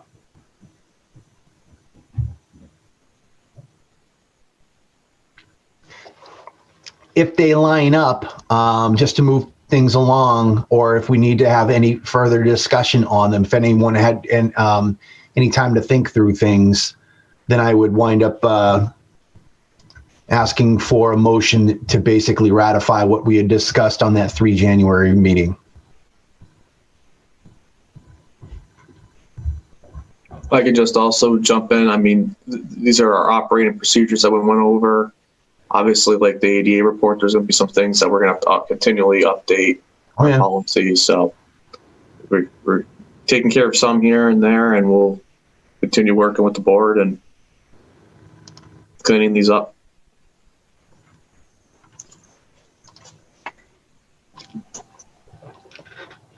Mr. Chairman. Yep, go ahead, Tim. After reviewing these, I don't see anything that does not align to what we discussed during the last workshop. So I will move to approve changes as presented to be effected as of this date. I have a motion. Second. Thank you, Jeff. I have a motion and a second. Any further discussion? I will say that I alluded to it during the public comment. Mr. May had sent in an email with discussion on one of the items that did not make it through. I still think it's healthy that that we're able to talk through that aspect. I mean, it did come up again this evening in terms of, I think I used the word perpetual appointments. So that is not on the slate for policy change. But again, thanks to the public for looking over our shoulder, making sure that we're having that discussion. I think the best part about public discussion and some of the interaction that we have is that there is a lot of past memory within the town. I think, Jeff, you alluded to it a little bit earlier today. We basically, the wisdom of people having seen things go through before. And I understand the frustration that sometimes it seems like Groundhog Day. I guess, kind of like the ADA thing, this is what we've got in front of us now, or this is what we're trying to make better.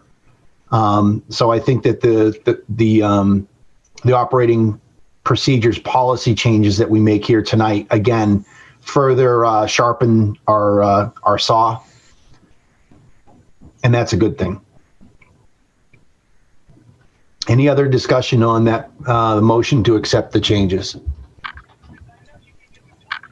We could just on page 10, under D, just to include the renumbering, because one's with the census, the survey that we do, we struck out one. So if we could just put in there the renumbering within the policy. Oh, okay, yeah. From an administrative perspective, yeah, I get that. I'll put it on the screen so everyone sees what you're talking about. Yeah, just because I don't, we struck it, but we will start the 2 with 1 and the renumbering, more of a technical. Copy makes sense to me. Mr. Chairman? Yes, Holly. Just for clarity, the board, I was trying to remember if it was workshops we were talking about when you had said they probably shouldn't change until the fiscal year ends. No, but thanks. So what I did talk about was the clerk position. Okay. So this will go into effect immediately and everyone's okay with us stopping workshops except for the budget ones? Was that the plan? Okay. Yes, that sounds right. But okay. Thanks for bringing that up. I just had the concern that I didn't want to change we're close to the end of the clerk's term, and I didn't want to just pull away. Oh, okay. You understand? Mm-hmm. Okay. Mr. Chairman, if I could also add to for the public to know, for consistency purposes, although workshops are coming off with the exception of the budget ones, we will be having our meetings, the business meetings, every second and fourth Wednesday of each month. And we struck out the language on page 14. If you could just pull that up. What page, please? Page 14. Because we struck the language to have consistency. And we're just not getting rid of meetings for the sake of getting rid of meetings. We're removing the workshop portion and adding business meetings right there. I believe Selectman Bennett brought that up. So we did do that change as well. Yep, agreed. Because we've had operational challenges where when we only have that one get to work, right? When we only have that one business meeting, things start piling up, and it just makes more sense operationally for us to do it this way. That's fine. Any further discussion? Thanks, Adam, for that clarification. Okay, hearing none. On the motion to adopt those changes to the Select Board Operating Procedures Policy, how do you vote, Jeff? Yes. Terry? Yes. Tim? Yes. And I vote yes as well. Thanks, Adam and Holly, for all the work that you did on that. And thanks to everyone else for a healthy discussion during the workshop.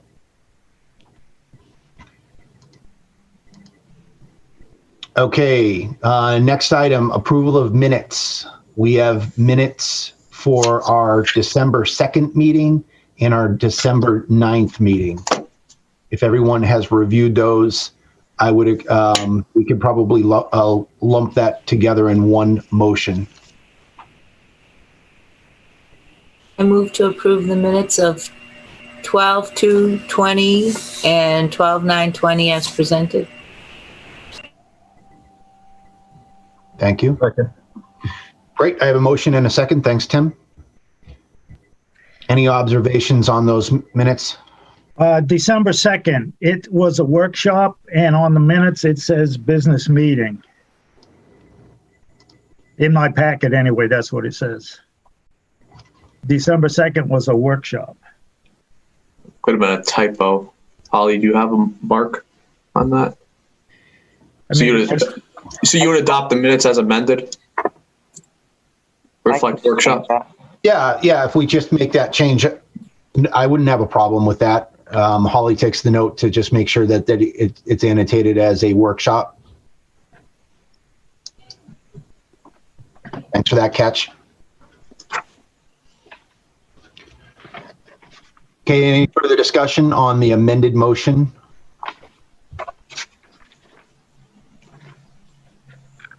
You want to Just make sure that we did that correct. If Jeff found the error, Terry, would you amend your motion to just with the accepting change of workshop? Do you accept that? Yeah, do we want to get technical about typos, or is that okay? There's a couple typos, but I'm not going to nitpick. So yes. Okay. Any further discussion on the amended motion to accept this December 2nd workshop and the December 9th business meeting? Okay, hearing none on those minutes, how do you vote to accept them, Jeff? Yes. Terry? Yes. Tim? Yes. And I vote yes as well. Great. Okay, that takes us through new business. I have no old business on the agenda. So at this time, I'll entertain any board member or staff comments.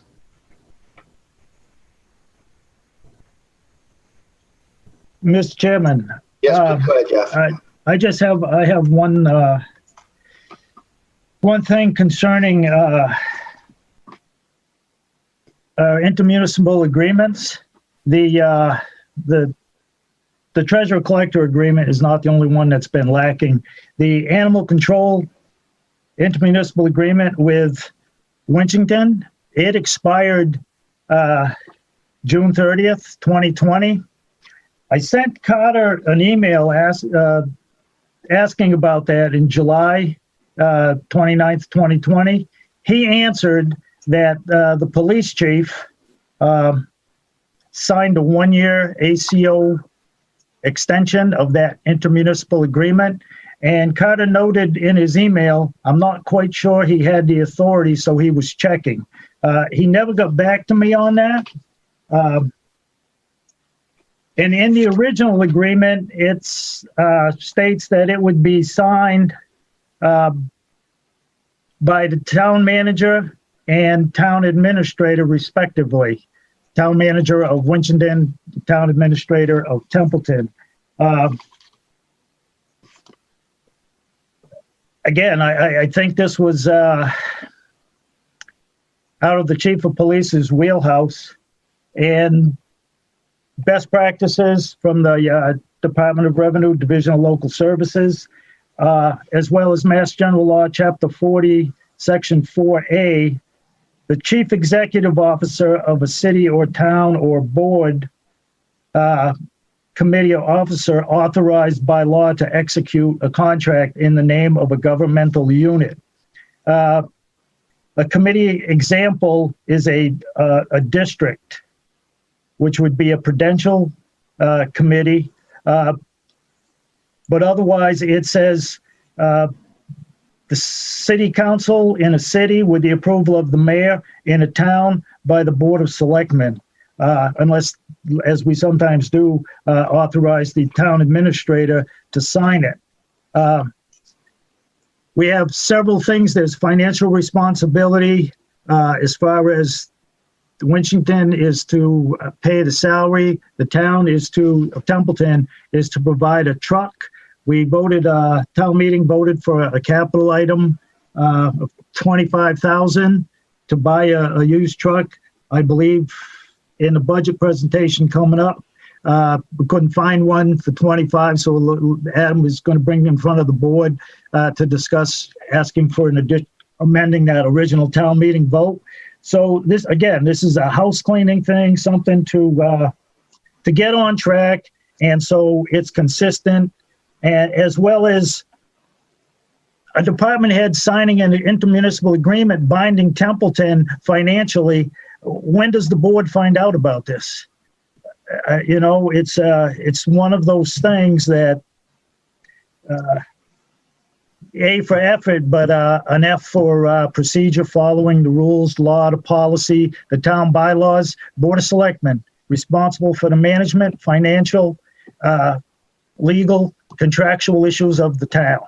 It's just something I think needs to be cleaned up sooner rather than later. I don't know how it happened, when it went, who talked or okayed it in Winchendon, because it's not listed on the town's website. So I guess I would be asking you and the town administrator to put this, contact Winchendon and see who signed it and get a copy of that signed agreement to the selectmen and get this on the agenda so we can discuss it, vote on it, and who's going to sign it, the board, the chair, or the town administrator. Jeff, Adam and I will take that on, and it'll be an item on an upcoming meeting to discuss that. I guess not the counter question, but something that I would throw on to that discussion piece is to say, what was the original authorization? Was there a vote of this Board of Selectmen or the Templeton Select Board to give Carter the authority to enter into that? So then based on that answer, did Carter just believe that he had the authority to extend the contract based on, for whatever reason he felt that he needed to extend it? But I'd like to look at the original authority as it comes up in this upcoming discussion. And Adam, we did go over that additional item, so it's going to go up to, I think it's like $32,000 that will go to town meeting for the increased cost for the ACO truck. Over. Thanks. That is correct. We will be going. We went out for an invitation for quotes by the procurement. And every time we went out, the $25,000 was below what they came in at. So obviously, Municipal Finance 101, money's, you don't have enough appropriated, you can't. So we have to make that adjustment. Okay. And we'll pull back the layers of the onion on the ACO person agreement. Thanks, Jeff. Appreciate it. Other board member comments this evening? No, dare I say, I know Senator Gobi mentioned she liked our lighthearted meeting, and then it just caused me to think about the elephant in the country, kind of, and urge residents to be cautious next Wednesday, Inauguration Day, in their travels and in their traveling plans. Thank you, Terry. Only thing I have is I don't think this meeting was as long as Tim's first meeting. Right, we're still before 10 o'clock. Do we have a necessity to go into executive session this evening? No, we do not. Excellent. Then, Tim, you may have the last word. No, we're not quite at that marathon meeting for my first one, but we're getting close. We covered a lot of ground tonight. There's no doubt about that. And yeah, I'm first to admit my head was swimming, especially going through the ADA plan. Now, Mr. Chairman, I like yours. We're receiving the report. Yeah. And without knowing where we are, we have no way of knowing where we want to go. So now we have a good idea. We can start vectoring ourselves in and preparing to get past this. So it was very productive from my perspective. Yep, I agree. You can't do anything unless you know what you don't know. You don't know what the problem is. Even the people that are supposed to be involved in doing that. Good point. Brad, I thought he was going to say, I make a motion to adjourn. Second. No, I thought Tim was going to say that. All right. And any saved rounds? Any last words? Other than that, I'll entertain a motion to adjourn. Our next meeting is the January. I thought I said this. January 27th.